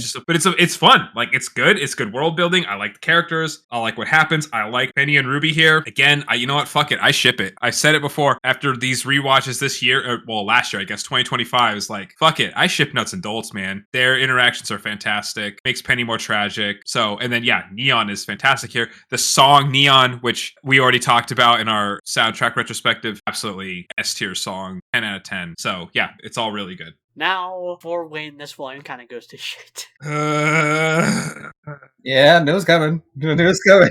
Fall! I love my episodes that are just black screen, white text. Oh, wait, if I'm a Star Rail player, I should be used to that. The Maidens. Oh my god, the introduction of the Maidens. Fall is the best of the bad episodes in this volume, but... No, it's not. This is the worst one. It's because of the Yang and Mercury fight. I don't care. That's the only thing that kept this from being a 0. You have to think about this in context now. Like, the thing is, yes, we are rewatching this episode by episode, and that has changed my perspective, and I appreciate that. But the thing is, the Maiden shit ruins the show permanently. We never recover from this. So many of the issues with this show from this point on have to do with the Maidens, specifically the Maidens and the gods and all the other stuff that have to do with the Maidens. Like if it weren't for Mercury fight, which was a good fight, I do agree, this would be a 0 out of 100. 100%. This would have been a 0. I have it as a 2 out of 10. It would have been a 0 without this, because everything they add from this point on in terms of lore is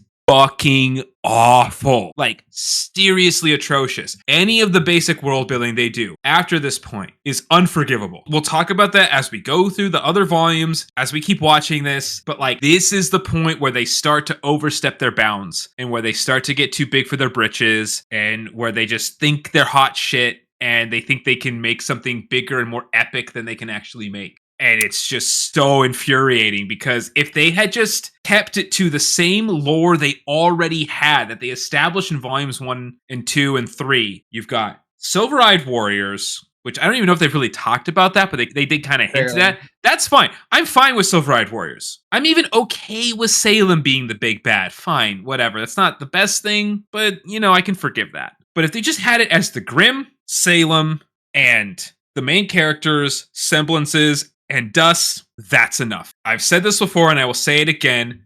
Don't explain the magic. When you read The Lord of the Rings, I have not read The Silmarillion, which among Lord of the Rings fans, it's a joke that even if you read The Silmarillion, you haven't read The Silmarillion because nobody fucking understands it. But if you just read the regular Lord of the Rings series, they don't explain where magic comes from. They don't explain how this all works. And that's to its benefit. It's one of the best stories ever told, period. Not even just fantasy stories. It's one of the best stories ever because they don't explain where the magic comes from. There's just magic. That's fine. You just accept it. It's not reliant upon it, is what you're saying.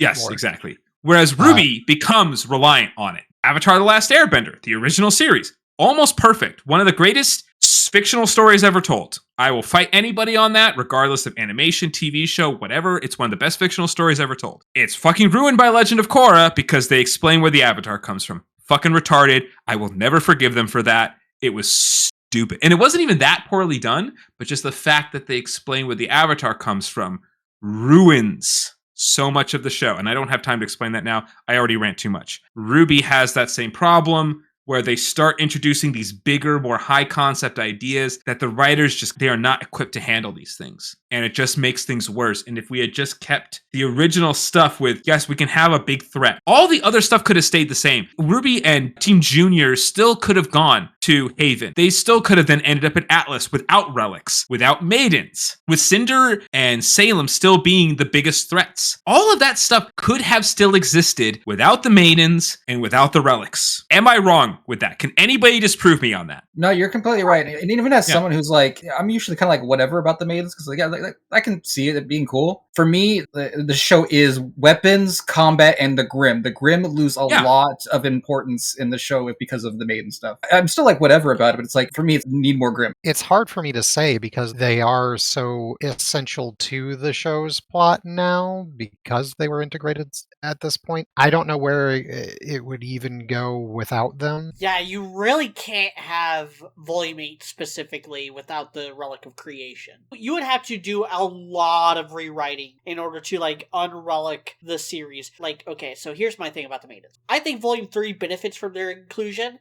It is the only volume that benefits from their inclusion. And it's really not even Volume 3 as a whole, it's just Pyrrha's arc. In general. Just Pyrrha. Her deal in this volume is the only thing that has ever benefited from the Maiden's inclusion. They should be a much bigger deal than they are, but they end up being just glorified key holders for the relics, which are, in fairness, the relics are much more firmly integrated into the story. Like, you can't just remove the relics and expect everything to happen the exact same way. You would have to do a massive comprehensive rewrite of everything from Volume 4 onward in order to, like, fill in the holes that are left by the relics. Whereas, like, the Maidens, you wouldn't have to do that. Like, you could just have anyone be able to open the vaults. You could just have Pyrrha being offered a job to, like, graduate early. That might have even been the original plot, that as part of Ozpin's cabal, they were going to have Pyrrha graduate early. Maybe that was going to, in Ozpin's head, work in with the Penny situation and try to, like, pressure Ironwood into letting Penny replace Pyrrha on Team Juniper. That could have been, like, a game plan for them that then went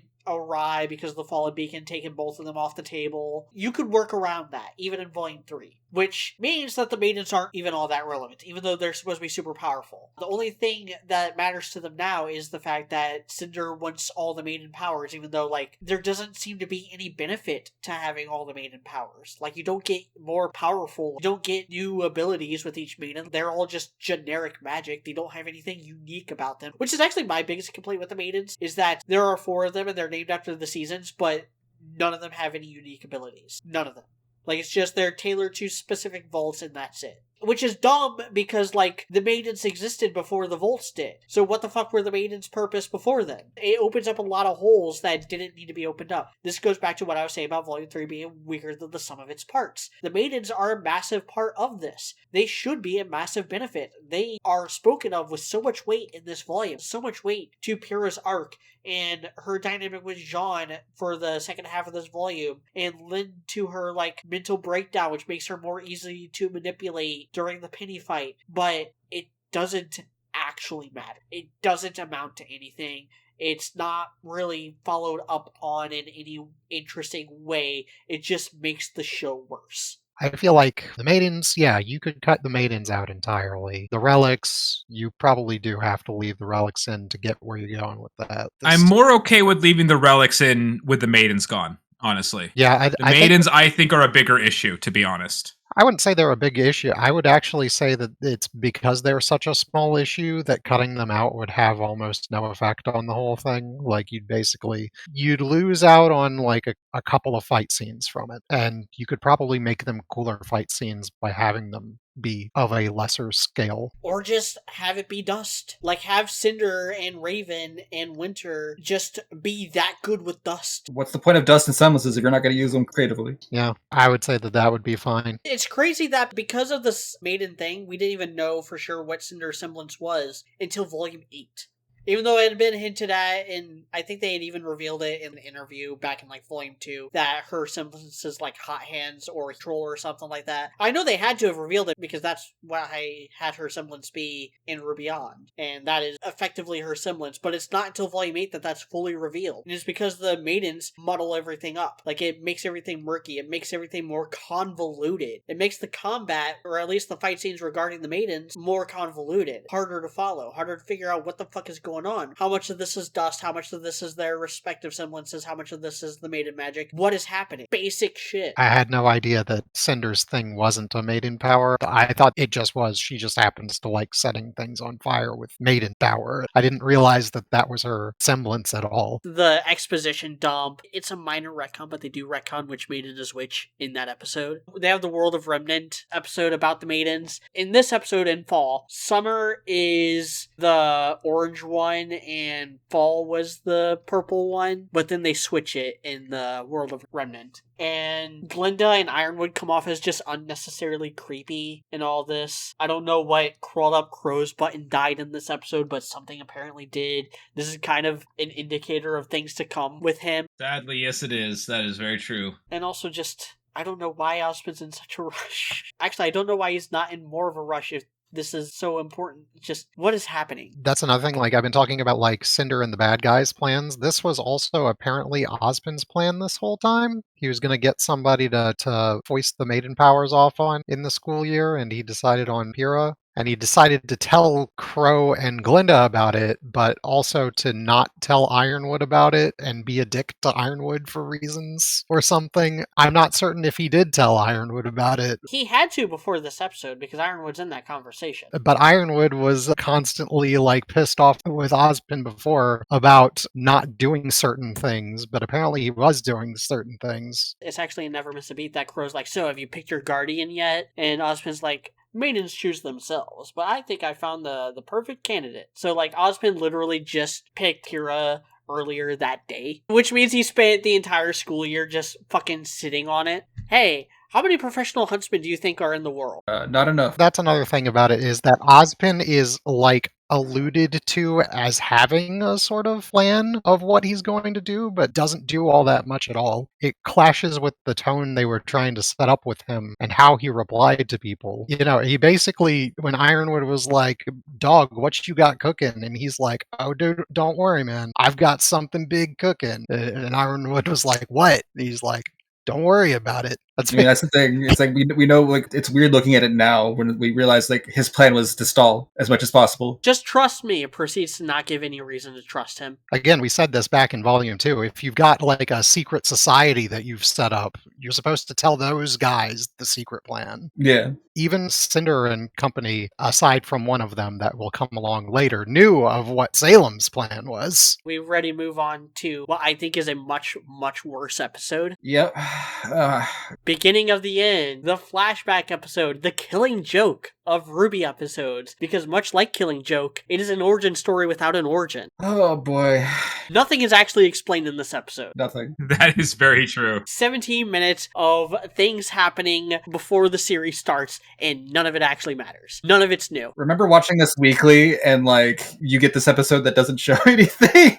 Like, oh, we get, like, new designs for Cinder, Emerald, and Mercury for this episode specifically, and they're nice. The Cinder outfits are more hit than miss. Emerald always looks fine. Mercury never strays too far from his design ethos, so it's fine. Do we really need a whole episode about it? Dude, I like Cinder. You all know this. This episode pissed me off. Do we need an episode of Cinder recruiting Emerald and Mercury and then not explaining why they are going along with her plans? Like, we get a little bit of that with Emerald. Granted, the screen cuts to black for that part. We only hear it, so we don't see it. We don't see Cinder being like, you'll never go hungry again. Be prepared. So, like, with Emerald, it's, oh, she was homeless. She was starving. Cinder fed her. So, like, fine. I get it. Why the fuck is Mercury going along with this? Shits Why? and giggles. Yeah, that doesn't make any sense. They never explain it. It's literally just shits and giggles. That is the only explanation. Did we really need to see the episode of, like, them attacking Amber? We knew they attacked Amber. That was already explained before we even knew who Amber was, or before we knew the maidens. Because Crow said in Brawl in the Family that the people who infiltrated the school are the ones responsible for Autumn's condition. It would have been so much more interesting if we just saw her in the thing and we didn't see the background. Like, having some mystery and having some things unexplained is okay, writers. We don't need to see everything. Give more time to our actual characters who are still starved for development in some ways for a lot of them, like Blake. Yeah. It'd be nice to give more time to other characters instead of like just giving stuff to things we don't need. We don't need to see how Cinder steals that. Why does Cinder get a tattoo for stealing half of the maiden powers? How does that make any sense? Like, From a weird Grim. we don't need that. That's pointless. That's a pointless tease that like doesn't go anywhere. It's always confused me that, like, the little portal thing that the Grim comes out of on her hand is the same symbol that, like, opens up on their feet as she's draining the maiden powers, and it's also Raven's portal. Reused assets. We've done. Like, it's the same asset. It's true. It is. I don't know why. And also, like, oh, okay, cool. The Mercury leg reveal is cool. You know what would have been cooler? Is if it was revealed in the next episode when he kicks RWBY out of her semblance. I don't know how he managed to kick RWBY out of her semblance, but he does. Mercury able to kick infinitesimal mass. Take that, power scalers. Well, Mercury is infinite tier. hold up. We've never seen RWBY successfully pass through a solid metal object using her semblance. So obviously, if you kick her with metal, she falls out. That's how it works. She can go around things, but she has to, like, be aware. No, it doesn't just happen naturally. It's not like a Logia power, apparently. Even though it's explained like a Logia power. That just makes sense. He's got hockey. Back to this bullshit episode. Crow doesn't use his scythe again. I don't even know why Crow is there. If that was like part of the mission he was talking about earlier. He was so mesmerized by the Innkeeper's skirt length that he fucked up his one job. Emerald does use her powers to like cover their identities, but she doesn't do it until after Crow's already there. So that's a plot hole. Adam is in this episode, and apparently he just lost his goddamn mind when Blake left because Cinder doesn't offer him anything different than what she offered him before. She just threatens him, and he folds like a coward. Like, oh, all that tough talk about not working for a human cause and not dying for a human cause. What's that? You're cucking out because someone threw a little fire at you? That one really doesn't make any sense at all when they did that. That was A like fat stack of whatever their currency is, and yeah, all they had to that's do was pay the fuckers off. Be like, look, man, we can give you money, we can get you arms. That's basically what they do in Volume 2. And like Roman is essentially saying, hey, we stole a shipment of Atlas dust and military gear. You guys should like that. That's what I took to be the reason the White Fang were working with them. yeah, like the dust and resources. Because That's what I had fucking assumed was important. Volume 2, yeah. And I thought that was a perfectly fine reason. I'm like, okay, a terrorist organization wants weaponry. These guys can get it for them. Yeah, willing to work with unsavory characters for their own goal. That makes sense. That is something that groups like that do. This episode didn't need to exist. exist. It didn't. Yeah. There's nothing in this episode that Yeah. actually like benefits the series. Exactly. And I used to like this. Like, I like this episode, and you know, I have a similar relationship with this episode that I do with The Killing Joke. I keep bringing up The Killing Joke because The Killing Joke is this seminal Batman story, this foundational epic written by Alan Moore with incredible art. Killing Joke has some of the best art to ever grace a comic book page. But the actual like Joker origin story part of it is just fucking bullshit. Like, it doesn't matter. It doesn't actually offer any real insight to the character that wasn't already there. And also, he's just straight up fucking lying. It's like, I made it up. I made it the fuck up, Batman. Like, the big reveal is that, like, the whole One Bad Day thing is fake. That Joker is just crazy and wants other people to be crazy, and then Batman chokes him out and maybe kills him, but doesn't because DC decided that that story was going to be canon. But like, there's a lot of problems that The Killing Joke has that you don't really realize until you look at it within the context of the wider Batman comic book history. And this is very similar, where like in the moment it feels good, but then when you take a step back and think about the relationship it has with the rest of this volume and the rest of the series, it's pointless. It doesn't matter. Also, It's it not- makes it harder It's for not me even to- completely pointless. It makes things worse. That's the problem. The White Fang part especially sort of contradicts your assumption of why the White Fang are working with them in a worse way than the original assumption. Adam could have had a perfectly valid reason for working with them if they just didn't show his actual reason. Yeah, I don't know. It just feels bad because this episode has done wonders negatively on any argument. We're like, it's like, hey, what do you like, Cinder?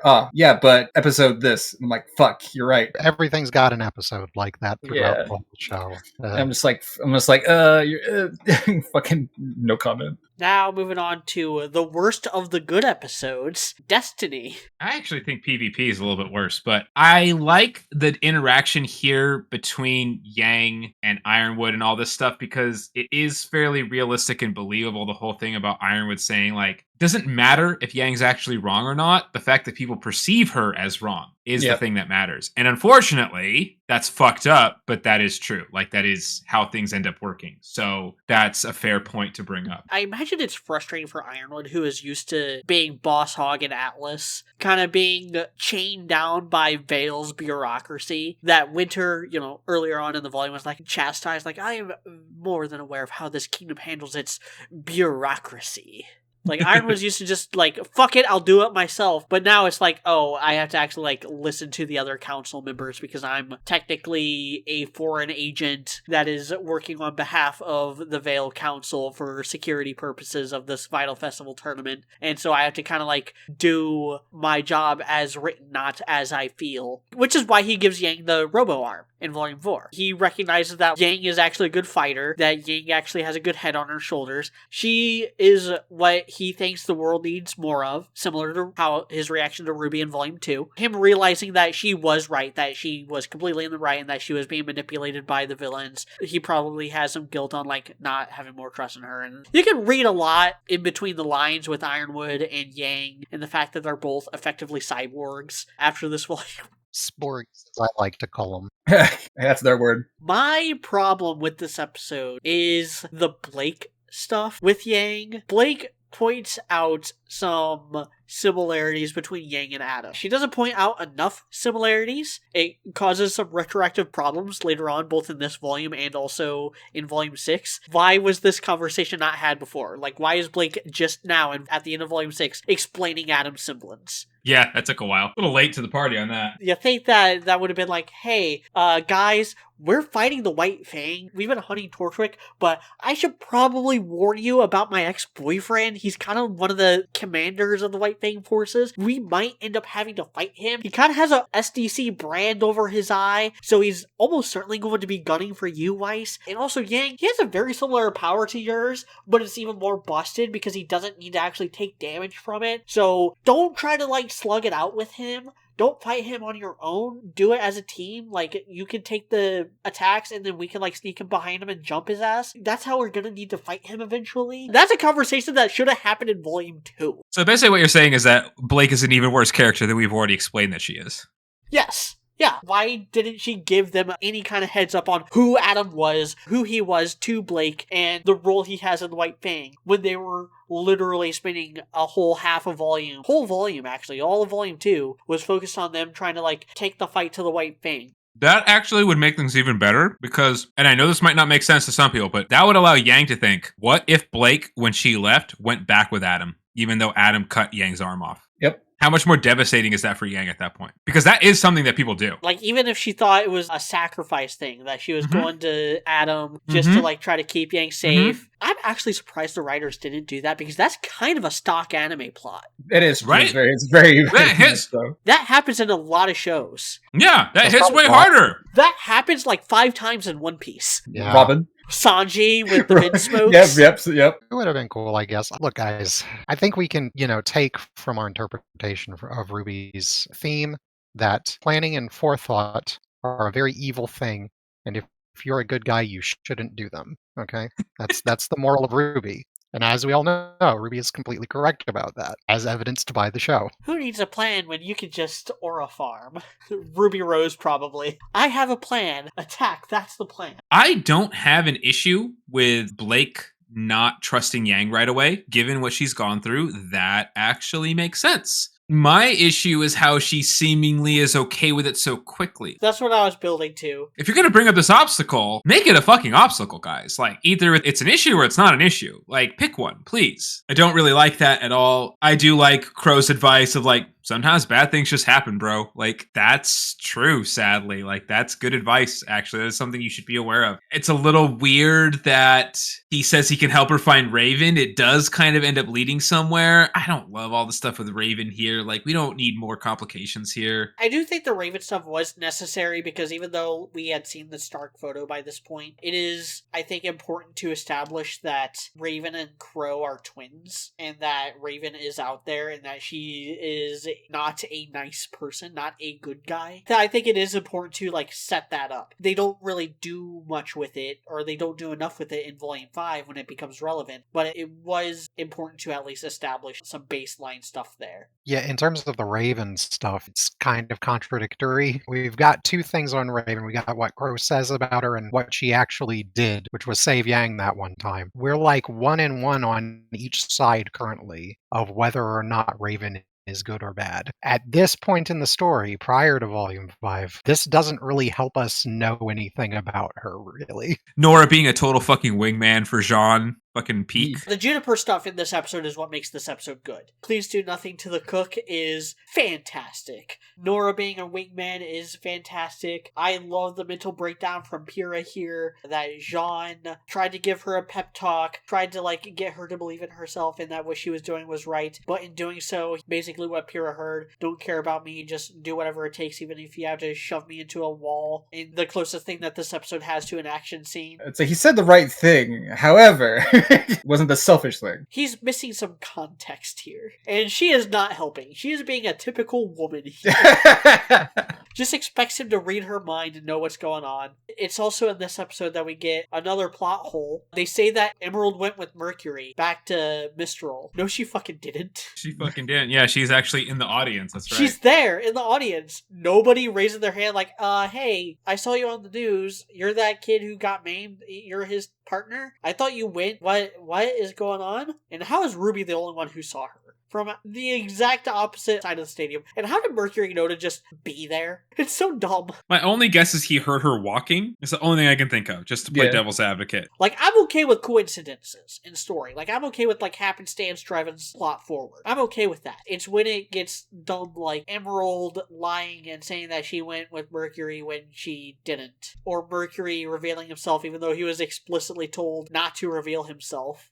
It's true. They get away with it scot-free, so nothing bad comes to them because of it, so... Which goes to the problem I have with the whole series, where, like, I explained this when it comes to the Grimm, but when it comes to the people, no victory truly feels earned. The villains win in this volume because the heroes are dumb. The heroes win in Volume 5 because the villains are dumb. Victory is never gained by clever teamwork, or greater skill level, or superior training, or better semblances, or better weaponry. Every single victory across this show is due to the incompetence of the opponent. That's Yeah, true. I mean, Like, that's pretty much it. I could probably think of some examples where that's not the case, but that is the case more times than not. And it's always the case when it counts the most. Like, it's the case here. Like, Cinder's entire plot to destroy Beacon should not have been able to work as easy as it did. But it did because Ozpin is an idiot, Ironwood is a fool, and RWBY was too slow to do anything about it. Like, why is RWBY the only one who catches on to any of the shit going down in this whole last stretch? She's great. I love her. No notes. I would not change a single fucking facial expression for the entire last half of this volume. Why is she the only one that is that good? She is 15. How come none of the other professionals are able to catch on to the things this 15-year-old is catching on to?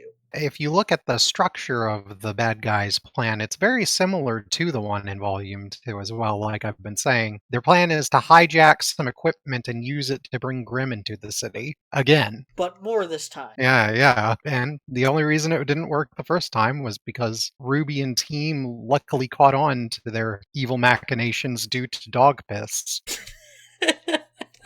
Yeah. But see, that's the thing. Zwei wasn't here this time, so they weren't able to figure out the villain's plan. And that's why the villains succeeded, because they didn't have a small dog with them. You are technically correct. The best kind of correct. And I fucking hate it. So we ready to move on to PvP? I love this episode because this fight is so fucking good. This is actually my favorite fight of the volume. From a technical standpoint. Not from like a writing standpoint, but from a technical standpoint. And this is apparently the last thing Monty worked on before he passed. Was some of the animation for this fight. Penny is so fucking powerful. And Pyrrha is such a fucking badass. Like, this is what I wanted the show to be more of when it comes to the fights. It is flashy. It is well choreographed. You do have interesting mix of abilities with Penny trying to like box Pyrrha in with her floating weapons while Pyrrha is like using her semblance to try to like stay on top of things. And you see the pressure building on Pyrrha, like the shot where like she's stressing so much she's warping her own weapons because the pressure is getting to her. Like Penny is just keeping up this pressure the whole time, and Pyrrha is actually having to use her semblance a lot more. It is explicitly stated that she doesn't like to show off her abilities, that she doesn't like to show off her semblance. She likes to move people's weapons in very subtle ways. This is the first time where she is forced to like use her semblance on her own weapons. She keeps getting disarmed and she has to like pull Mio and Akuo back to her hand before Penny like slices into her. I love the sound design. I like that there's a little clink sound every time she hits Penny. I love the shot. It's one of the shots that lives rent free in my head when Penny's like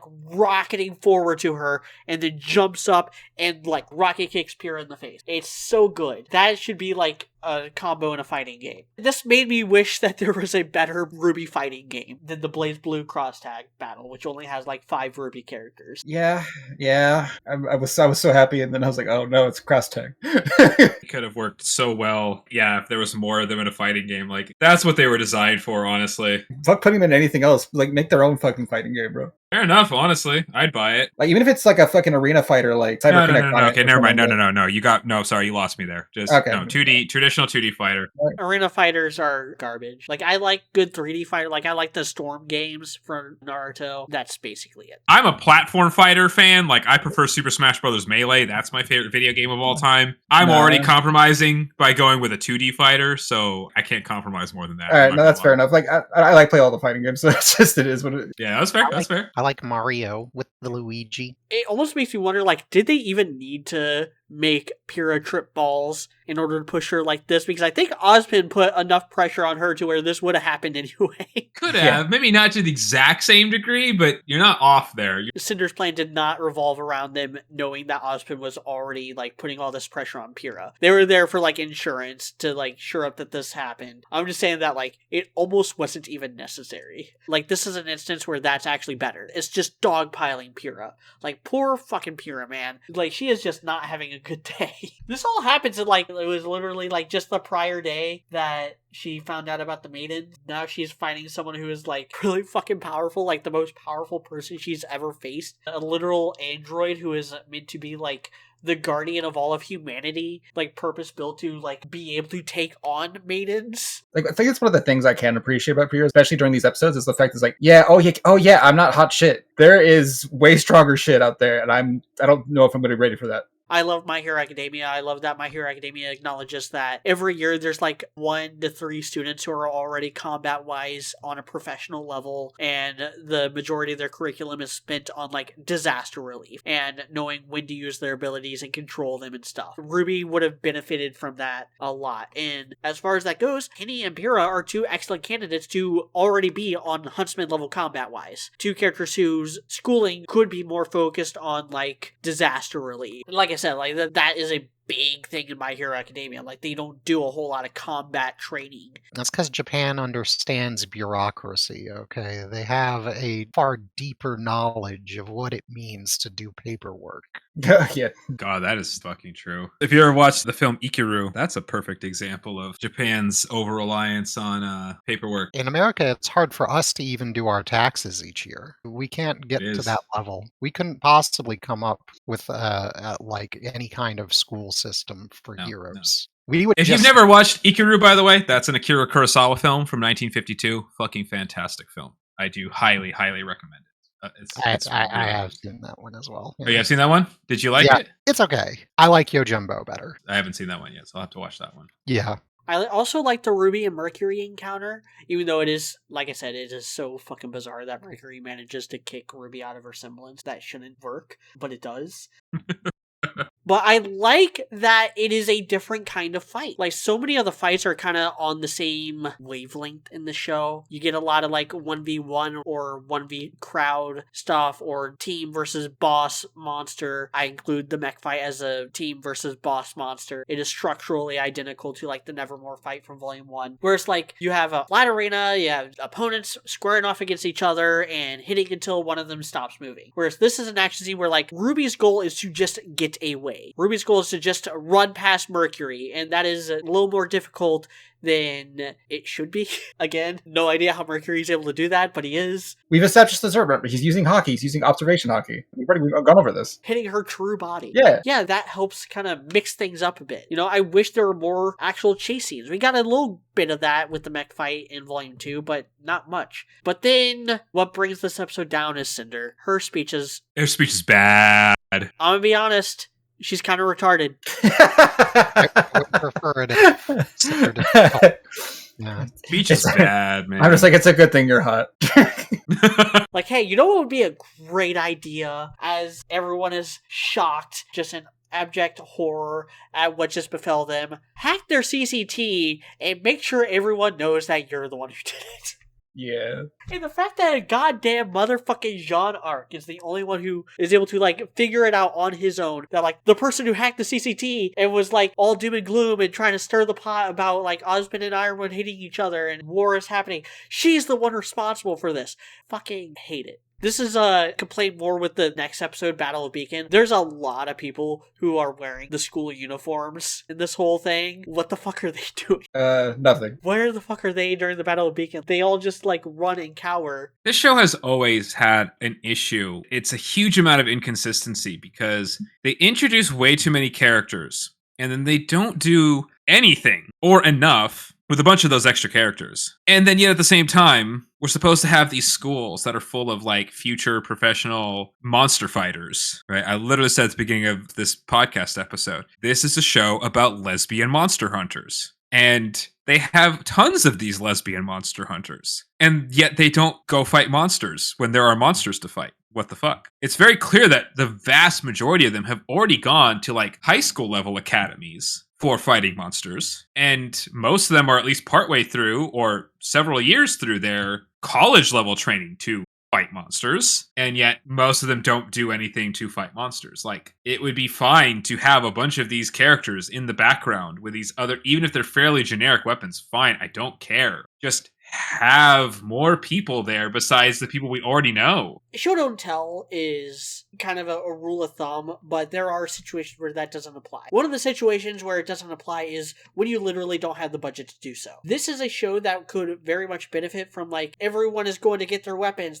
We have, like, 50 huntsmen on the ground now. Yada, yada, yada. Like, just say how many huntsmen are in Vale. Say how many of the students are fighting. You don't have to show all of them. Just state enough to where, like, we get the idea that these are real students and that these are actual Huntsman academies and that this is what they are actually training to do. I hadn't really thought about that whole thing, like, ever when I was considering this volume. They don't show any of the other generic no-name Huntsman students doing anything during the whole bad stuff happening to Beacon. They don't even show all the ones that have names. Here's the list of people that participate in the Battle of Beacon. Ozpin, Glinda, Crow, Ironwood. That's pretty obvious. Team RWBY, Team Juniper, Team Sun, Team Coffee, Team Auburn participates. Flint and Neon participate. The rest of their team does not. That's a production thing. The rest of their team didn't have designs. They didn't even have names until Volume 7. So that's whatever. We see Roy Stallion, the guy with the buzzsaw hands. He's with Weiss and Blake in the fairgrounds when they're listening to the message. And then I think he's the one who gets carried off by a Nevermore in the background of one of the shots in Battle of Beacon. Rest in peace. We don't see Team Indigo at all in this section. We don't see Bronze Knee. Cardin also participates. We see Cardin. We don't see the rest of his team, but Cardin is at least in Vale fighting Ursas and robots. For a show where one of the biggest and most famous or infamous complaints is the fact that the show is bloated with characters, the fact that they don't have enough characters fighting in this battle is pretty pathetic. That contradiction is not acceptable. Like, again, what was the point of the Team Sun versus Team Indigo fight when Scarlet and Sage don't matter to the plot and Team Indigo isn't even in the Battle of Beacon? I do like the Battle of Beacon episode. That's the name of episode 10. Actually, I don't just like it. I fucking like it a lot. It's good. I like it a lot.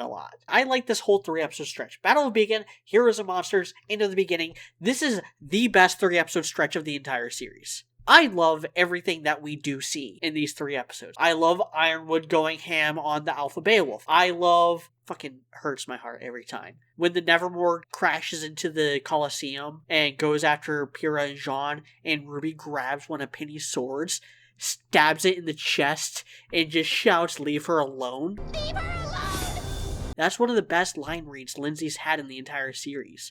Like, you can feel just the pain and anger and see her, like, shaking in rage that she doesn't have her weapon with her and she has to make do with the weapon of her dead robot girlfriend. Leave her alone line is very, very good. It is iconic. Very good line read. Nora, again, being overpowered as fuck here, and yet the show never really addresses that. Ironwood here, fucking badass. I like that as well. I like that we see that he's actually capable and everything. That's good to see. RWBY using the locker to fly and showing her semblance allowing her to fly is also kind of cool. That's a nice reveal. I have issues though with, like, a lot of these people should be getting eaten or getting killed here though. One of my biggest problems is we never see real consequences on the public for all this horrible stuff going on. We do kind of see that starting in volume 8 a bit more. In volumes 2 and 3, it's not shown. Well, we don't see a whole lot of what happens in, like, the civilian areas. Like, we get one little bit in the next episode of Crow and Glinda fighting Grimm in the city of Vale. That's kind of it, though. And there's no civilians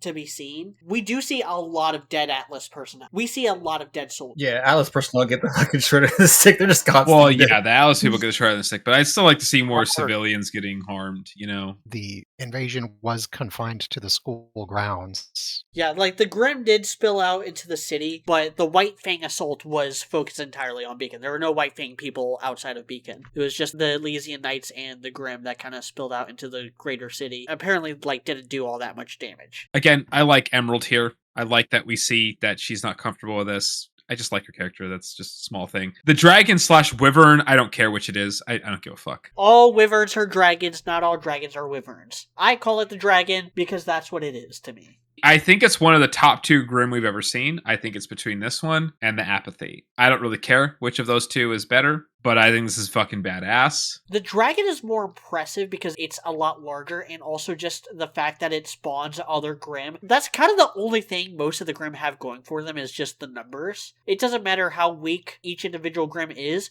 when there's thousands of them and they just keep coming and keep respawning, that is going to get exhausting no matter how strong you are. That, low-key, fixes the Grimm, but only in this one section of the entire series, because they never bring the dragon back. They never bring, like, the only other thing that we see spawning Grimm is the whale in Volume 8. And hey, wouldn't you know it, I like that volume. You might be the only one. Well, we'll see when we get there. I actually don't know what my numbers will be. I know one episode's going to be very poorly rated from me, but other than that, two. I know 2 specific episodes that are going to be very poorly rated for me, but I know one that's going to be very, very highly rated for me. So I don't know where that one's going to end up, actually. Could end up a lot higher than I'm expecting. That's the fun of this. I think we should have seen more other powerful Grimm. It's kind of weird that this is kind of the most impressive Grimm we've seen still to this point. The whale still doesn't intimidate or impress me as much as the dragon. Well, the whale feels more like a location that just happens to spawn Grimm. Like, it doesn't really do anything itself. Like, the dragon does. Like, the dragon not only spawns Grimm, it puts in the fucking work. It tackles that fucking tower. I mean, the whale is still like a what the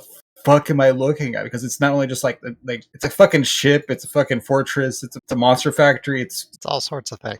Yeah. They're both better than the Leviathan from Volume 6, which just kind of like stands there menacingly and then gets silver-eyed half to death and then gets drilled the rest of the way to death. Well, that's one of the things it's still cool. with the Wyvern that I kind of also don't like. They didn't really use it in a cool fight. It gets silver-eyed. Yeah, but I'm still saying that, like, it destroyed Beacon Tower, and it also, like, it keeps luring Grimm in, which is why they can't just, like, clean out Beacon and secure it and have business go as usual. Like, Beacon is lost for possibly ever, because even after getting Silver Eyes to death, that Grimm is still putting in the work. He's like, I'm still alive. It's still relevant even after it gets frozen. I didn't hear no bell, Kevin. Such a stupid name. I hate this fan. I loved when they nicknamed it Kevin. I thought that was fucking hilarious. I think Kevin is a perfectly fine name. I don't see what the problem is. Fucking dragon. Pick something more impressive. Kevin the That's dragon. why it's funny, media.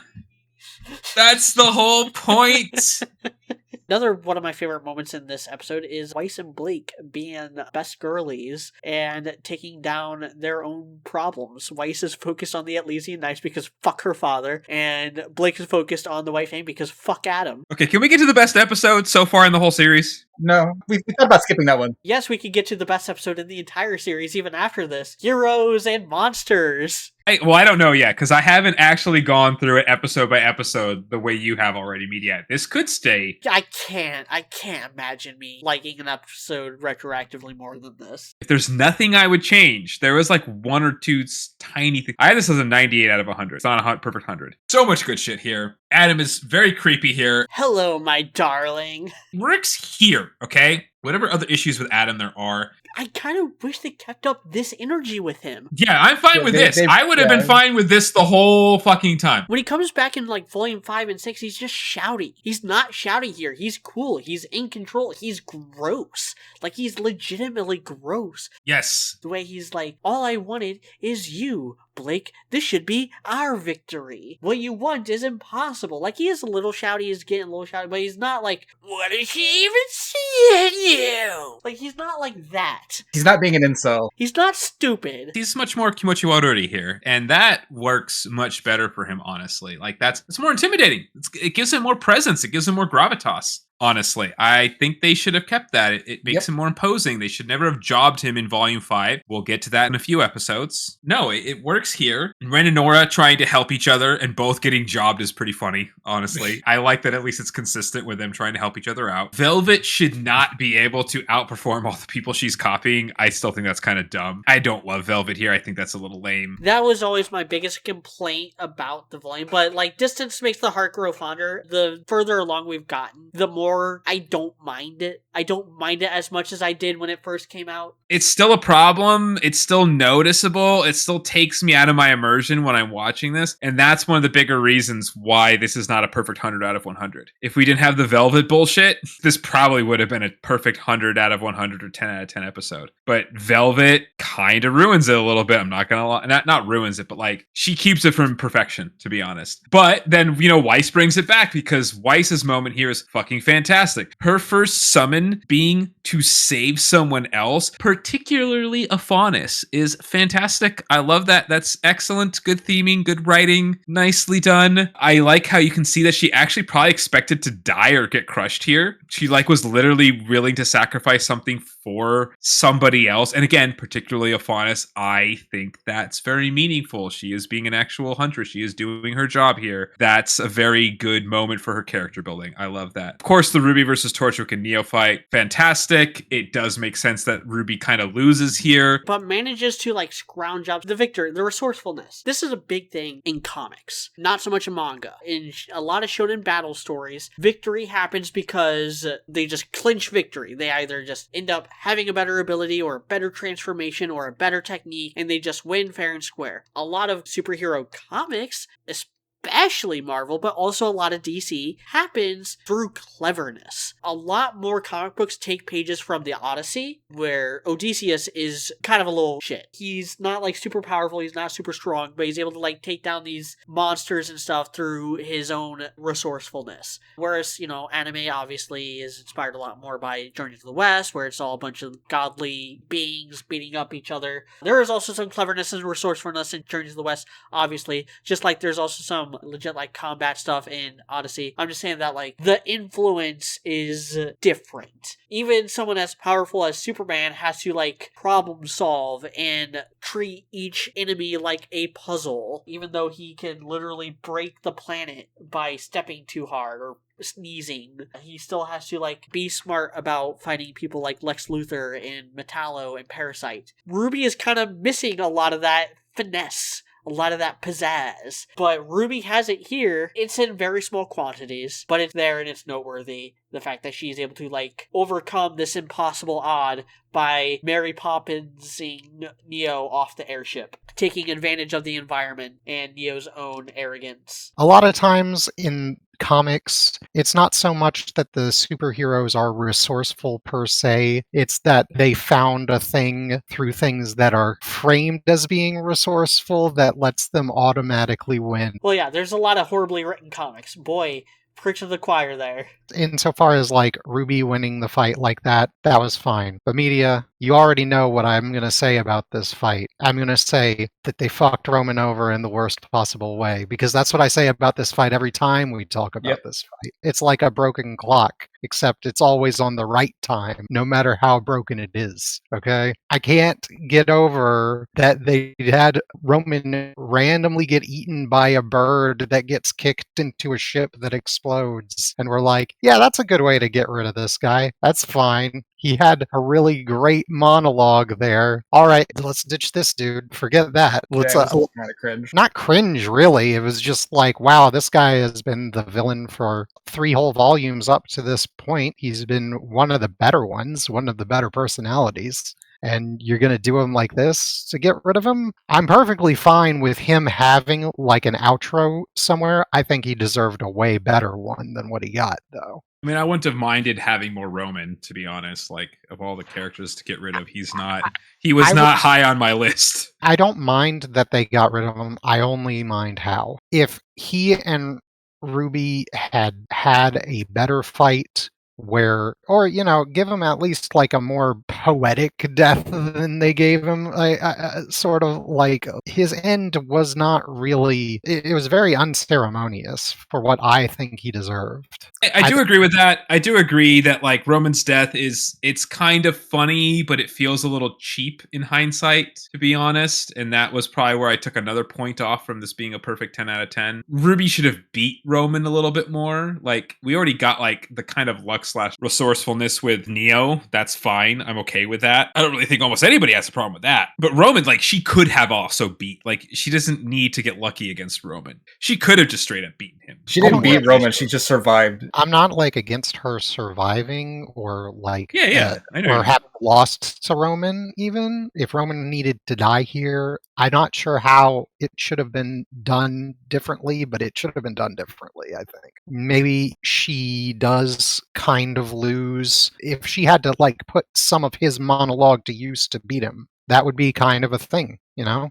would be kind of like, yeah, you won, RWBY, but you had to admit the dude was right in order to do it. That's sort of like the more general vibe that I would say. If you wanted to have RWBY win it, if you wanted to have her lose, maybe she doesn't bother beat Roman when she's in the position she's in and she just drops off the ship and she's got her powers that let her zip around. She could probably survive the drop. Something like that. I don't know. I just don't like how it went. I probably don't care as much as you do, but I don't disagree with what you're saying. Also would have been better had Roman had more stuff to do during this volume, like at all. He's stuck in a prison cell for most of it. That's So true. just give the man a little bit of a better exit, than what he got, because this was basically Yeah, because he's not really important in this volume before this, too. That's Yeah. another. You're right about that as well. and He was very especially important in volumes 1 and 2. He's the first guy that we actually see in the show, technically, besides the With- trailers.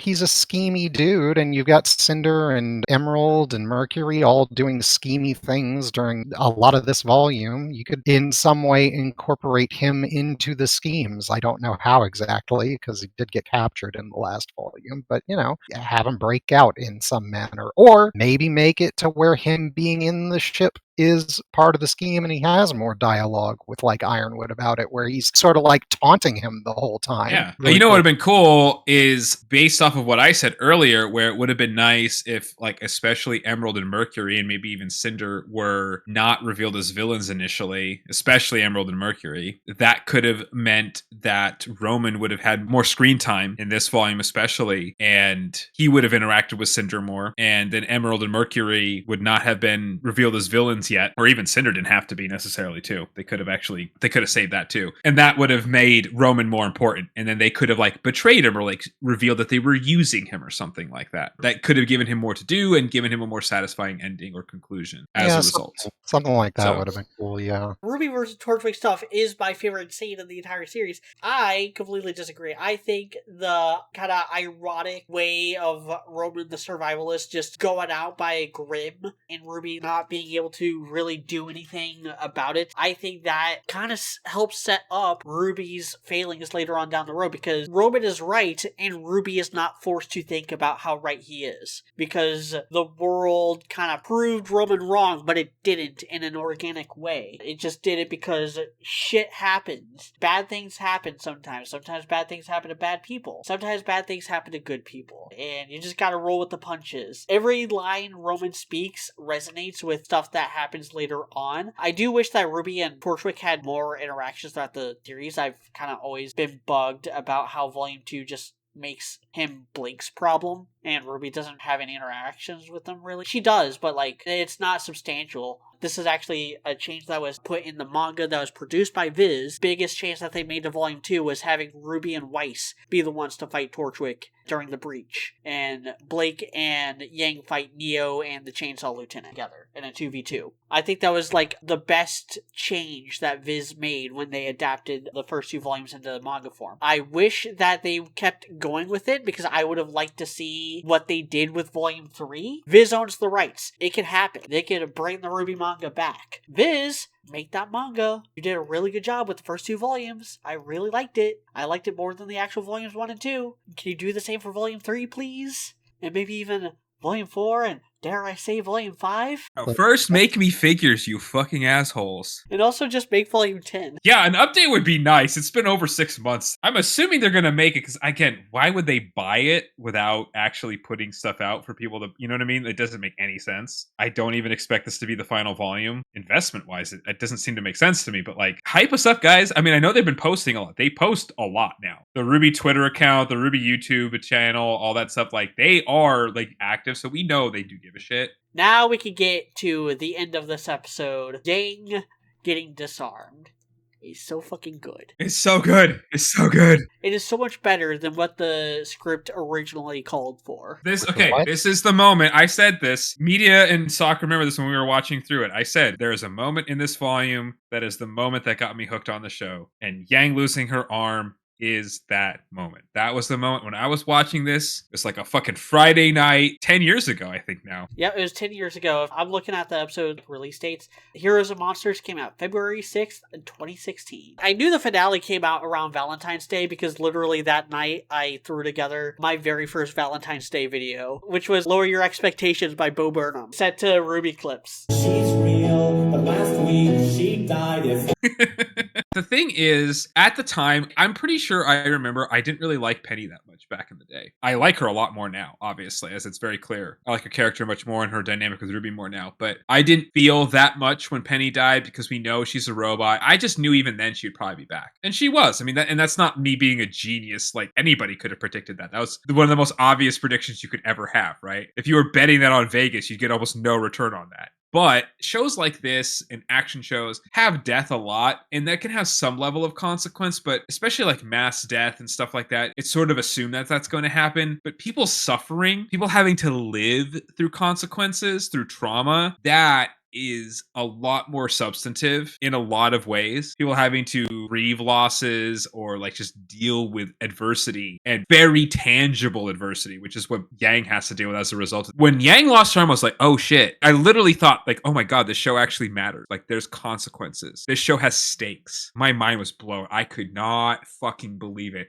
And not necessarily because it was like the best written moment of all time, but it's like you compare that to the first 2 volumes. You compare that to the first 3/4 of this volume, and it's like, I was not expecting that. Even after Penny died, I was not expecting a character to lose a limb. And not only that, her whole fighting style is based off of punching with her arms, basically. It makes it even more consequential. And so that was like, holy fucking shit. And she did it because she was trying to save her teammate, and he's such an asshole. And the choreography, like the way they slowed it down, the cinematography was fucking peak. This is a beautiful scene of a teenager getting her arm chopped off. It really is, honestly. It really fucking is. It's a gorgeous scene. It's the most beautiful shot of the whole show. I genuinely believe that. Carrying on throughout the rest of the series, like, some of the most beautiful shots in this entire series are also just the most violent. That's the shocking thing about it. It is the shock. Because earlier in this episode, we also got the reveal of Ironwood being a cyborg, and we got the reveal of Gross Eye that doesn't matter as much. It's cool stuff. It's not substantial compared to the rest of the episode. But that does help set up that, like, oh, cybernetics exist in this world. Yang can get a new arm. But that doesn't change the fact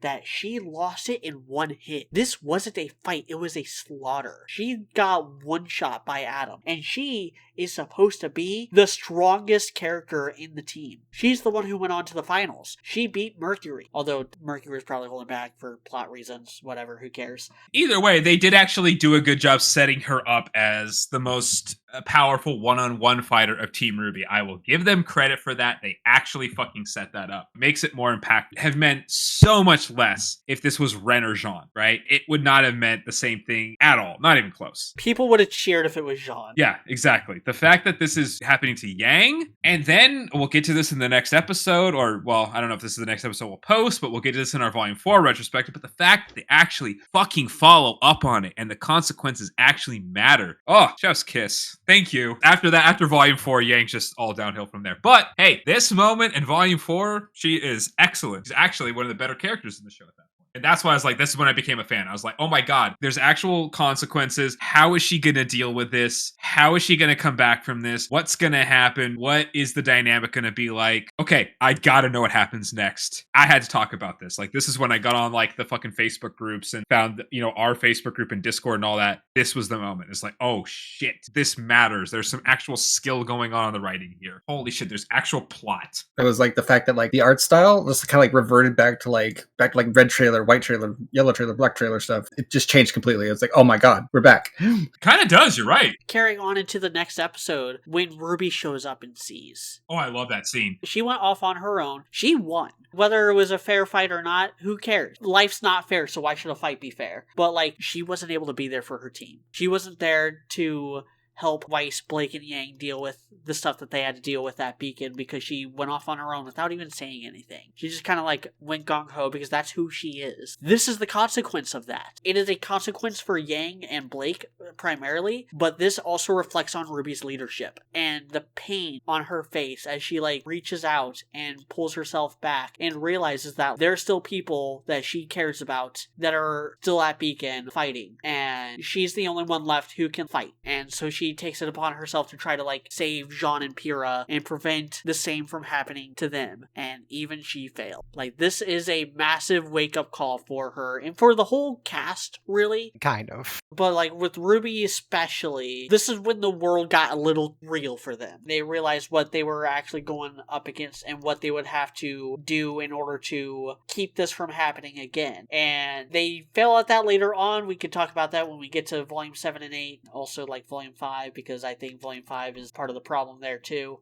But Blake holding Yang's one and only hand and saying sorry. Yeah. No, that scene was good. Oh, that was so good. RWBY tries to go off half-cocked again, and Weiss tells her, no, you're not doing this alone. I'm coming with you, even though I am fucking exhausted. Weiss got kind of the shit kicked out of her by some of the Atlasian paladins, and then overexerted herself using her semblance. She knows that if RWBY goes by herself, the same's just gonna happen to her. And RWBY is very ambitious, but she's also like kind of stupid when it comes to this stuff, and always has been. This has always been part of RWBY's character flaw, is that she goes off half-cocked, just like she did against the Deathstalker in Volume 1, where she went off half-cocked against the Deathstalker, tried to 1v1 it, nearly died, and had to get saved by Weiss. Weiss knows this, which is why she's like, I don't care how exhausted we are. If you're going, I'm coming with you. I do like that. Weiss is excellent here. Her trying to stop RWBY and trying to go with her. The other thing was that scene with Yang just laying there with like less than half an arm and it bandaged up, like all bloody, and like Blake like oh, that hit hard too. Like, you can call that cheap. I don't even think that's cheap. Like, that is a real thing. Like, you could see Blake feeling that way, even though it's not directly her fault. Kind of is, depending on how we view how she did or did not tell them about Adam, right? We've kind of talked about that before, but you know what? At this point, that all works. It all works that she feels guilty about that. God, I wish she felt more guilty later on in the show. Fucking hell. We'll get to that in the next 2 volumes. Fucking hell.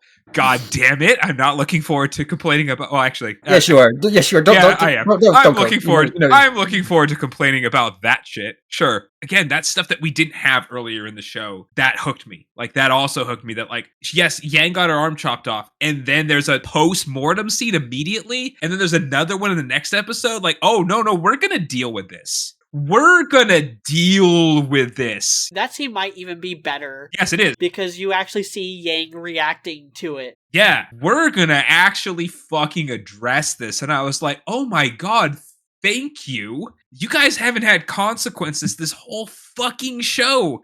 And now you're actually gonna give us consequences? Thank you. A character actually is going to have to deal with shit. Cause and effect in my RWBY? In my RWBY? In the year 2016? You freaking freaks, don't you realize that your actions have consequences?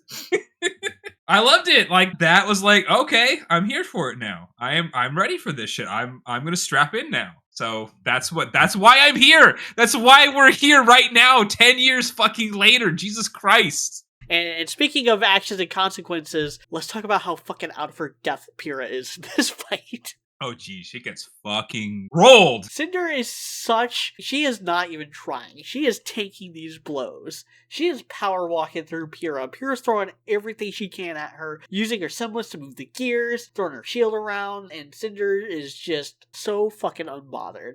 She's having fun, man. And we didn't even talk about how she fucking dusted Ozpin right before this. Like, she vaporized that man. We don't see it, but, like, he's dead. We know Ozpin died. Like, because that's how his power works. He has to die before his consciousness transfers to the new host. So, he got fucking vaporized. No body. I love that they don't feel like they have to explain that or show it. I do appreciate that. Yeah, we just see Cinder rocketing up the elevator shaft, and Jean be like, wait. Oh, fuck. And then Pyrrha kisses him, like, finally, oh, ship confirmed. And then he gets shoved in a locker as a callback to the fucking jaundice. They bring the rocket locker back. They bring the gag back for dramatic effect. It almost makes me retroactively like that little bit in jaundice, if nothing else. No. I'm glad that the rocket locker, I just like the rocket lockers, just low-key. It's very obvious that you do. For me, that hurt this episode a little bit more than it helped the previous episode.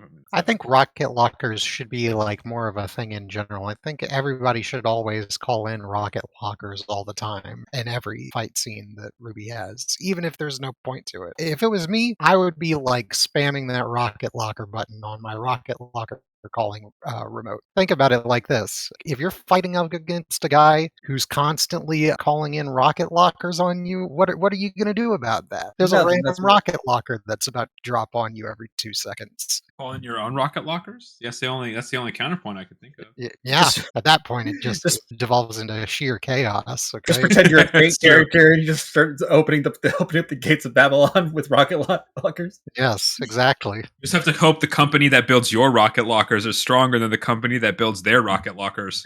Look, I heard you like rocket lockers, so we put our rocket locker in your rocket locker. So you can call rocket lockers while you call rocket lockers. Rocket Locker opens up mid-flight and just launches another like dozen smaller rocket lockers. Rocket lockers? Rocket lunchboxes is what it launches. Yes. Yes. Rocket bento boxes. Hell yes. Oh, Lord. But yeah, Cinder just absolutely stomps Pyrrha in this fight the entire time. Breaks her sword, shoves her against the wall, blasts her, arrow to the Achilles tendon, and then right as RWBY finally arrives, aided by Weiss's glyphs, in a callback to the Players in Pieces fight. But this time, instead of decapitating a Nevermore, she sees Cinder getting an arrow into Pyrrha's chest and then dusting her, vaporizing her. No more Pyrrha. She's gone. She's ashes. She's scattered across Beacon Tower. She ain't coming back. And RWBY unleashes her silver eyes and wins the plot, but at what cost? You can almost call it a Pyrrhic victory. Almost like this is what Pyrrha was named after. Sort of. That was another thing like was discussed after the volume, and this was after this volume is when I started like interacting with the fandom for like the 1 year that I interacted with the fandom before I just retreated to this group of people right here, basically.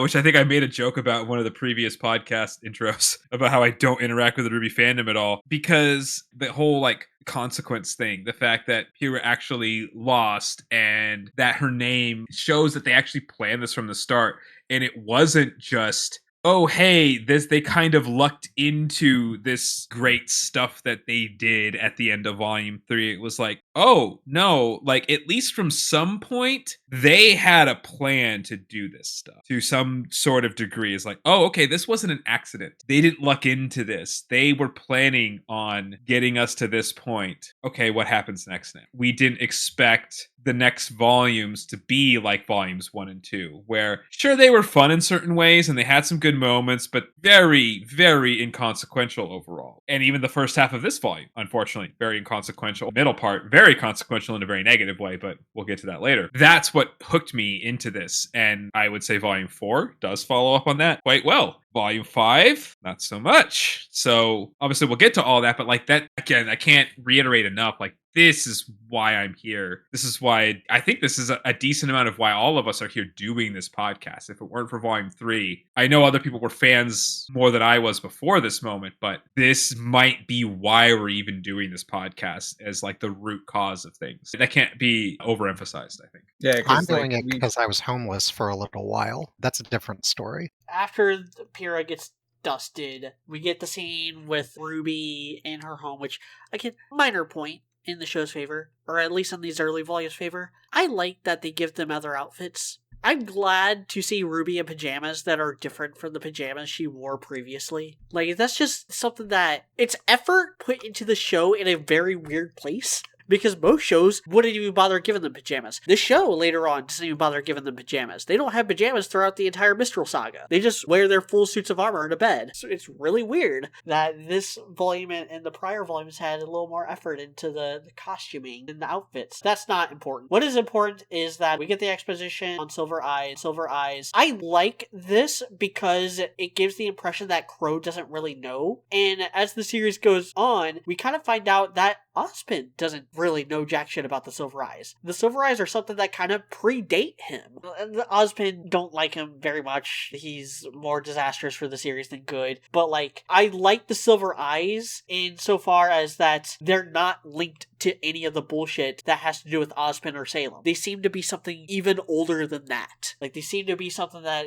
comes directly from the God of Light from back when he was still kicking around with Humanity 1.0. I wish the Silver Eyes maybe had a little more consequence, and who knows, they might. Like, even all these volumes later, we still don't really know that much about them or how they really work. In fact, we've kind of gotten some contradictory information from Volume 4. We'll get to that when we get to Volume 4. But I like RWBY kind of like dealing with what happened and trying to like figure out what to do next and checking in on Yang and seeing just how devastated Yang is. Like I said, this is actually better than the prior scene because we get to see Yang's reaction to everything that happened. And she is so fucking heartbroken over everything that happened, and especially over the fact that Blake just ran. Didn't say jack shit because she's a horrible person and a horrible friend. Never really suffers any consequences from that, other than Yang kind of being pissy at her in Volume 6. Yeah, that's a problem. We'll talk. I mean, actually, you know what? Fuck it. I want to talk about it right now because I am the resident Bumblebee shipper here.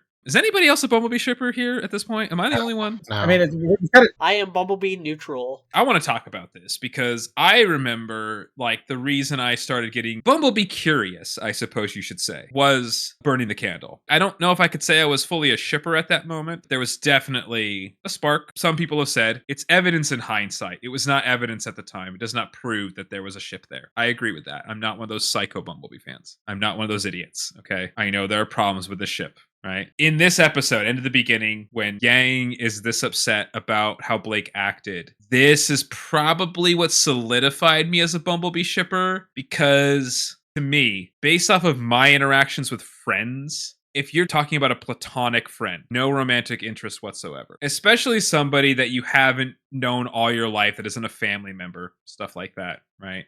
The way Yang reacts to Blake running away is very romantically coded. It just is. Like, I'm sorry. If you're a Black Sun shipper, and again, I have a lot of sympathy for you Black Sun shippers. I will give you your flowers in the next 2 volumes. I fucking promise you. You guys already know I have a lot of sympathy for you guys. I'm not Zell Rider. I tried to watch his video. I couldn't even fucking finish it. It was atrocious. It was fucking awful. It was terrible, okay? So I'm not one of those Bumblebee shippers. But this is romantically coded. Her caring this much about Blake running away and leaving, that is more than just a friendship. She's not just angry, she is fucking broken as a result of it. She is more broken from Blake running away than she is from losing the arm at this point. Dude, that's crazy. Like, no, there's no way you feel that way if there's nothing more than just platonic friendship. Fuck off with that shit. Am I wrong about that? Like, there's gotta be I'm not saying Blake feels the same way. What you're saying is there's no heterosexual explanation for this. Yes, thank you. Perfect. You summarized it perfectly because you're 0% drunk. I am very % drunk. There is no heterosexual explanation for how Yang is acting here. There just isn't. Like I said, I totally buy like Yang pining for Blake. I just don't see it from the other way. Yes, I don't disagree with that. I don't disagree with that. I think it could have gone either way, is the thing. Had they not wound up together and you were looking at this scene, I think you would be like, oh, wow, she was really sad about that one particular friend, specifically because of the way she left. You could, know? although I would also, to me, it still would have been Yang had feelings for Blake and Blake didn't have feelings for Yang. And I would have been okay with that. I'm not saying I'm against that. I was expecting Black Sun to happen in volumes 4 and 5. Again, we'll fucking get to that bullshit. Like I said, Black Sun shippers, I'm going to defend you fuckers, okay? Trust me. Promise you. I think at least from Yang's perspective, there was something there. I'm not saying there's anything from Blake's perspective at this point. At all. And that's one of my biggest problems with Bumblebee. Well, yeah, and it also just fucking sucks. Like, even without the romantic attachment, like, it would still, like, hurt her more than Weiss leaving. Because, like, Yang poured her heart out to Blake. Blake was the first person of the two that Yang confided in about her family situation and backstory and her true motivations and stuff. And Blake didn't return the favor at all. Like I said, she didn't even give them a heads up about Adam's existence. I think probably it would have been better had they sort of resolved that instead of later going on about it the way they did. But, you know, like you said, that's later on stuff. We don't need to deal with that currently. I'm not saying this is like conflicting with it. I'm just saying, like, it could have gone either or at this thing. I didn't really make that connection with it myself when I was just watching it alone. I can see how somebody would. Trying to wrap things up here. RWBY does go off with Ranger, forms Team Ranger with Jean, Nora, and Ren. I think that is brilliant. I love RWBY so much. She's my favorite character. I love everything she does in these first 4 volumes, and even a lot of what she does in Volume 5. but not as much. But then again, I also love her in Volume 6, 7, 8, and 9. So it's like Volume 5 was the one that she didn't really benefit. I like that, they all cared about Pyrrha and that they're doing something. Like, they're not just sitting around waiting for the plot to happen. I wish they kept up that energy for more than one volume, but it is what it is. Like, RWBY is willing to even, abandon Yang, who we don't really see much. Actually, we don't really see anything about the time period that passes between the Fall of Beacon and RWBY leaving. Like, we only get the one scene, but the little bit that we do get and how they talk about it later on, it really seems like RWBY tried and that she just gave up. Like, she gave up on Yang. She failed, which again, kind of reflects on her leadership style and the problems with it and how much she needs someone like Weiss, and explains she is very guilty about it when we get back to her in volumes 4 and 5. She's very guilty about the way she left. She did her father dirty. Hey Dad, I know you have abandonment issues because your first wife left you and your second wife died, but I'm gonna go leave you and leave nothing but this note. I'm gonna go backpacking with my friends to Mistral and maybe save the world and put myself in danger. I'm gonna leave you with nothing but a note and my one-armed half-sister you. Ty's just like mother, like daughter. On a separate tangent, Media, have I ever told you that whenever I think of RWBY's voice, I always think of you imitating it now? I've gotten kind of good at it. You actually have, in fairness. It's kind of funny. You don't understand my vision! It's a butt. I'm not saying it's objectively good, but it's good in a comedic sense. That's what matters here, okay? It haunts me in my dreams, is what I'm saying. You can take from that what you will. So, yeah, that's it. This volume ends with a bummer, and a Salem reveal, and a post-credit scene that doesn't actually matter. It just shows that Crow has Osmond's cane. Doesn't really play into anything until Volume 4's post-credit scene, which also doesn't matter because they just recycled that in Volume 5. Anyway, so, dude, what's your ranking on these episodes? Because we've kind of been all over the place with... Yeah, I'll go from bottom to top. I guess you're letting me go first this time? Yes. Okay, cool. Bottom one, I have Fall. The maiden shit just fucking ruins the whole show. In hindsight, it's even worse than I remember from the time. Second from last is Beginning of the End. Next is New Challengers, Bad Fights. After that is PvP. There's some good stuff, but some bad stuff. After that, I believe, is Battle of Beacon. Then Destiny, Never Miss a Beat. Round 1, End of the Beginning, which is tied with Lessons Learned, which I would probably put Lessons Learned a little bit higher because I love Weiss. Then it's Brawl in the Family is number 2, and number 1 is Heroes and Monsters. And easily, Brawl in the Family is definitely number 2. Heroes and Monsters is definitely number 1. My ranking: number 12, New Challengers. Number 11, Beginning of the End. Number 10, Round 1. Number 9, Fall. Number 8 is Destiny. Number 7, Never Miss a Beat. Number 6 is PvP. I have Battle of Beacon at number 5. Lessons Learned at number 4. Brawl in the Family at number 3. End of the Beginning at number 2, and Heroes and Monsters number 1. Decent amount of differences, in fairness. So I think RWBY benefits the most out of the main cast in this. Crow joins the main cast. I would consider him a main character, so I would throw him in my top 3. I would also argue Yang. Yang benefits a lot. Yang does benefit a lot, but I think Pyrrha benefits more, which is important because this is also the last time Pyrrha will be eligible for this little ranking. No, that's true. Yang will definitely be in the top 3 next time. Just a spoiler alert. Oh, easily. And then worst character, not really a worst character in this. There's just characters that don't fucking matter. Just a lot of characters that are just bullshit. That's one of the things that's good about this volume. Blake infuriated me a bit. Ozpin is definitely the biggest loser here. I think that's one of the reasons why this volume comes off more positively than my numbers suggest, because my numbers, like I said, 73.3 out of 100 versus volume 2 is 68.25. That's not as much higher as I was expecting. If I were to give each volume a rating as a whole, I would rate volume 3 way higher than volume 2. And I don't disagree with your point of it being less than the sum of its parts because of the issues with the maidens and the tournament arc that's not very good. But because there isn't really a character that gets jobbed and totally sucks, I think that is one of the things that makes this volume appear more positively to a lot of people, including myself, than it would have otherwise, if that makes sense. Versus the previous 2 volumes, there's definitely characters that do not benefit and are hurt a lot more from the show. Volume 1, Jean especially, and Blake a bit as well. And Weiss, honestly. All 3 of them get totally jobbed in Volume 1. RWBY, all of Team RWBY, gets pretty jobbed in Volume 2 because they don't grow as a team either in that. And the whole plot, there's no plot. Versus Volume 3, it's just side characters that don't matter. Which, yes, that's annoying, but like it's not as anger inducing as when you have a good character or a character that you care about. Like, seriously, the only reason why I keep harping on Scarlet and Sage is because they are front and center in the Team Sunshot, and the Team Sunshot takes primacy in the opening over fucking Team Juniper. The opening here just lies a lot more. Like, we get another shot of, like, Weiss versus Emerald in the opening, and it's just like, no, that never happens. If you ignore the intro, it's like, it's not that big of a deal, is it?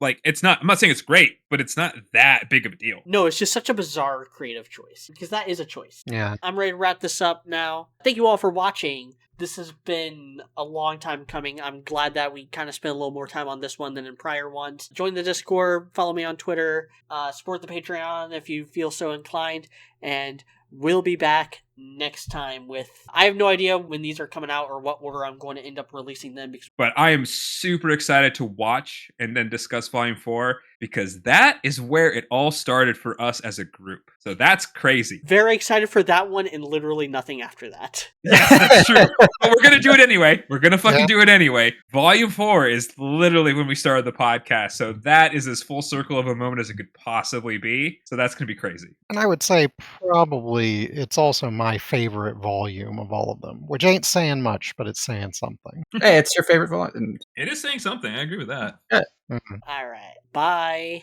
See you, Nara. See you.